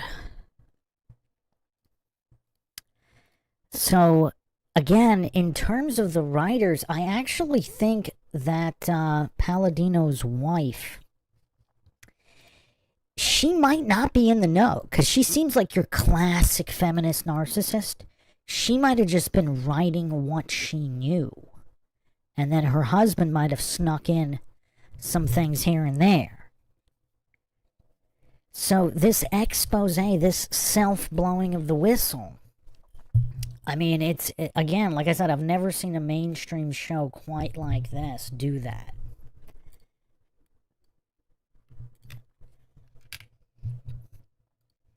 But the final point I want to go over in this episode, well, there's actually one more. So in terms of the promotion of gluttony, mockingness, and also just brain rot, because Lorelai is obsessed with pop culture, movies, tabloids, magazines, constantly going on and on about celebrity culture, just brain rot. Now, she mocks it, but she still reads it and consumes it to rot the brain. And this brings me to my next point. What actual moral lessons were taught on this show? Because you have other shows like Seventh Heaven. I mean, there's all these other shows where there were actually moral lessons. Heavy-handed or not, cheesy or not, you could say that there were moral lessons learned. What were the moral lessons in this show? I mean, other than it being a cautionary tale Greek tragedy of what happens when narcissism consumes all, and the feminist agenda is allowed to take its natural course, and you live with 1 foot in the world of luxury and 1 foot outside of it. Because that was really her problem, Rory's problem. I mentioned this in episode 1, because Lorelai actually really was a self-made woman. She only took money for Rory. For herself, she made herself. She was a successful businesswoman. I mean, she paid her dues. She started off as a maid and eventually opened up her own business, which was pretty successful. she is a self-made woman. Now, she owes her own psychology to her parents and having two parents, etc., etc. But you can say she's a self-made woman financially. Now, Rory actually wants to be that, but she's not, because she always has her grandparents to fall back on. And she never really made the decision to either be the self-made woman like her mother and step away from that world, or to embrace that world and actually use her connections, because then she would have been successful. And we went over that in episode 1. Now, so again, if somebody who has seen this, if there were moral lessons, because it's just a cycle. It's just a cycle, because Rory, being the narcissist that she was trained to be by her mother, she considers Dean hers because he was hers first, and she ends up having an affair with a married man, something she continues to repeat in her adult life with her affair with Logan Huntsberger while he's engaged. And she doesn't even feel bad about it.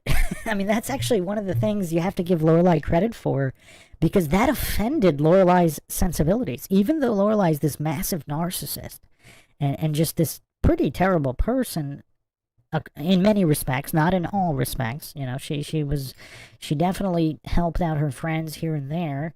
And of course, you know, she would do anything for Rory as long as it didn't offend her own sensibilities, which was their whole rift in whatever season that was when they weren't talking. The Court of Public Opinion says, if you were familiar with Matt Groening in the 70s, his characters in School is Hell, Life is Hell, etc. were very telling. Yeah, he is named in the Epstein files. So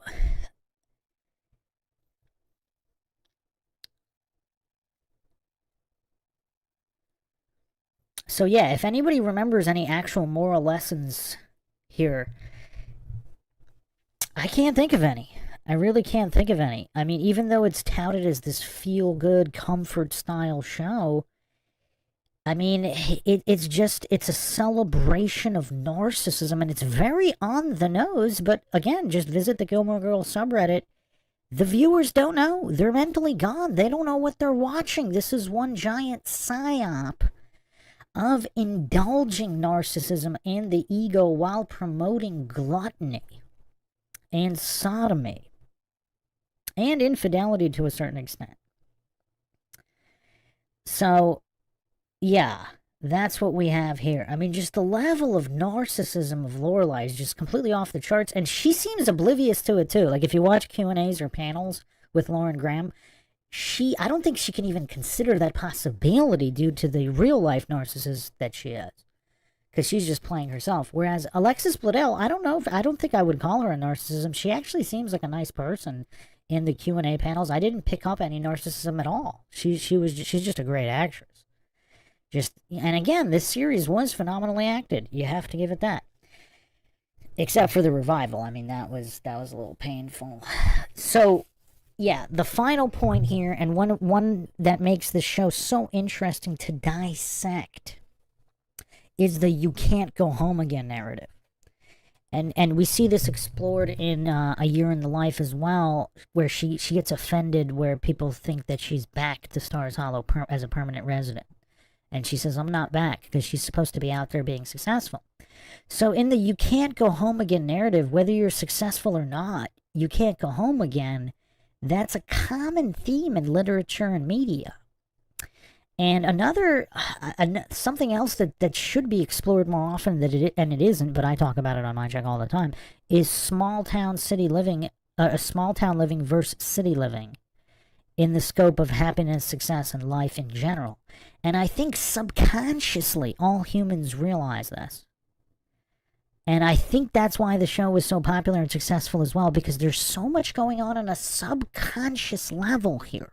Because Stars Hollow is a town where people can live and be fulfilled, and yet Rory dreams of going to the city, going to Ivy League colleges and the city outside of this small town that ultimately all corrupts her.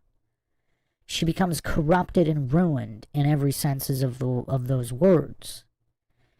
And just this incredible fall Not that she can't rebound. I mean, who knows? If they do a season 2 of The Revival, I mean, you know, she's pregnant at the end of it. Spoilers again.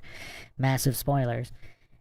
But, yeah, this is not an ideal life. We can put it that way. And obviously, life's not about being ideal. There's always going to be trials and tribulations, etc. But it's one thing to face them with the most amount of tools possible and not.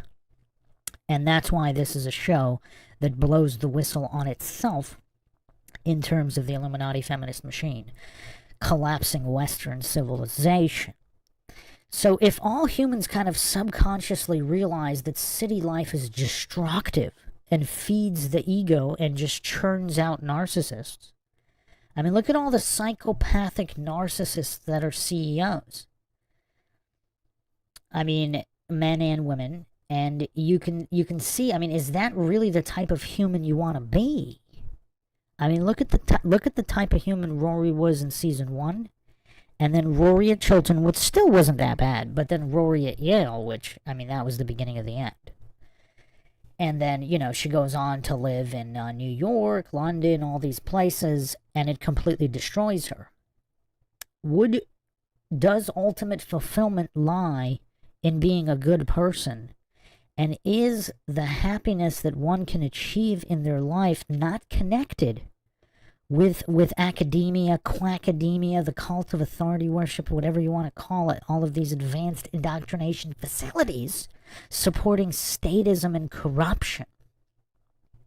And alleged knowledge that's not even true, because obviously, you know, every couple hundred years, all the information in the textbooks that all these students regurgitate on command like circus animals for treats, aka degrees, well, that all changes every 100, and not even 100 years, that all changes. So is it really worth it to throw away your life for fortune, fame, whatever? I mean, an interesting character, again, the self-blowing of the whistle, is Rory's best friend, and we'll finish with this for this episode.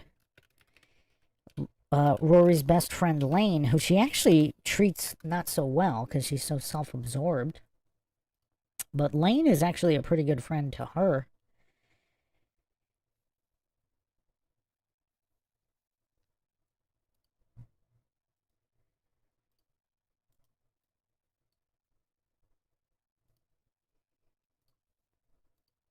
And her arc, while many found not satisfying, she ends up married with kids and never getting out of Stars Hollow, really. And she ends up taking over her mother's store, working at her mother's antique shop. And some would say that's unfulfilled, and I might partially agree. I mean, she should probably have been running some kind of music shop. Maybe some kind of battle of the band situation where she still performs with Hypalion, her band, so she could still kind of fulfill that musically. But is she more happy and fulfilled? It's still not really known whether she finished college. Her mother was making her go to that religious college, and it's unknown if she even graduated from that one. But who ended up more happy and fulfilled? The one who never left the small town and is happily married with kids?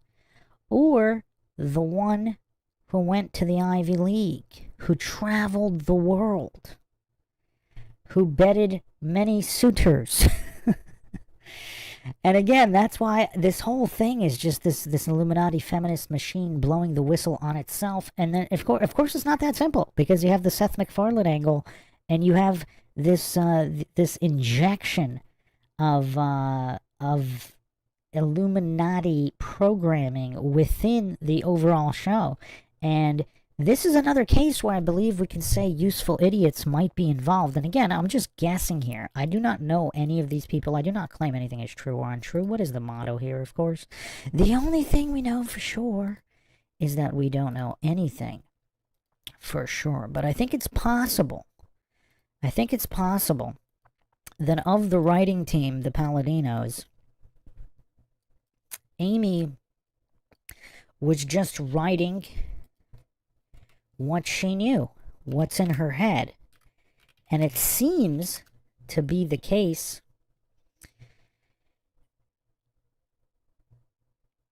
with this show where, so her husband is involved in Family Guy, possibly Illuminati connected, and maybe she is too. Maybe she's not being used as a useful idiot, but I think it's possible she is. Also, I think there are certain actors in Hollywood who might not be initiated. And I think most of the cast of Gilmore Girls might actually not be. They might not be taking part in these strange satanic Hollywood ceremonies. I mean, I don't know about the Paladinos. They look like they might be. But as far as the rest of the cast, as far as the actual cast, I think it's entirely possible they might not be. If anybody was, obviously Lauren Graham would be the top pick, especially with her alleged romantic entanglement with Seth MacFarlane, who's obviously dialed into the Illuminati quite closely. But the rest of the cast of characters, I mean, clearly there are many actors, especially that haven't reached the upper echelons of Hollywood, that might not be involved in any of this stuff. Like, that would be really disappointing if Alexis Bledel was actually involved in any of the shadiness of Hollywood. But I actually think it's possible she's not, because even in her recent interviews, she just comes across as so genuine. Like, we talked about this in one of the live Q&As with Charlie Sheen and a lot of these actors, that when they're younger, they have this light in their eyes and it goes out. I'm not sure I could say that Alexis Bledel's light in her eyes is out. She seems like she's still genuine and possibly still a really good person. I mean, I don't know her personally, but yeah, I don't think all is lost, and I don't think every single individual in Hollywood is all part of the Epstein-Diddy shenanigans. But those are the thoughts here. The Court of Public Opinion says, is it worth watching? Is the show worth watching? I would say yes, because one, it's well made and very well acted, and just because all of the themes that cross over, I mean, you get practically all of them in this show. You just have to know what you're watching. And again, I've never seen anything in the mainstream like this that blows the whistle on itself. Again, I don't think this is revelation of the method. I mean, you could argue that there's some of that, but I think if it's unintentional. I think it's just a case of writing what they knew, and that's simply the natural course that feminism takes, and how Western civilization collapses, and all of these brilliant, young, genuine, good-hearted kids are absolutely destroyed by college and big city life. And again, this is like a cautionary tale, a modern-day Greek tragedy. So that's it for now. There's plenty more to explore here, believe it or not. We're just scratching the surface. But, yeah, if you want to catch up on the series, I probably won't do an immediate episode 3. I just wanted to tie up a few things that we didn't get to in episode 1. Now that we've kind of tied up a lot of that, it'll probably be a little bit before I get episode 3 out. And, obviously, plenty of other series here that will have new episodes coming up shortly. So I hope everybody enjoyed another edition of the MindShock podcast. You want to help support the podcast, help logic and reason return to a world where it's quickly going extinct? You can donate to our PayPal. Just check the link in the description. Make sure you subscribe to the channel. Like and share Twitter, Facebook, Reddit, Patreon. This is Bruce McGuire signing off. Catch you guys next time.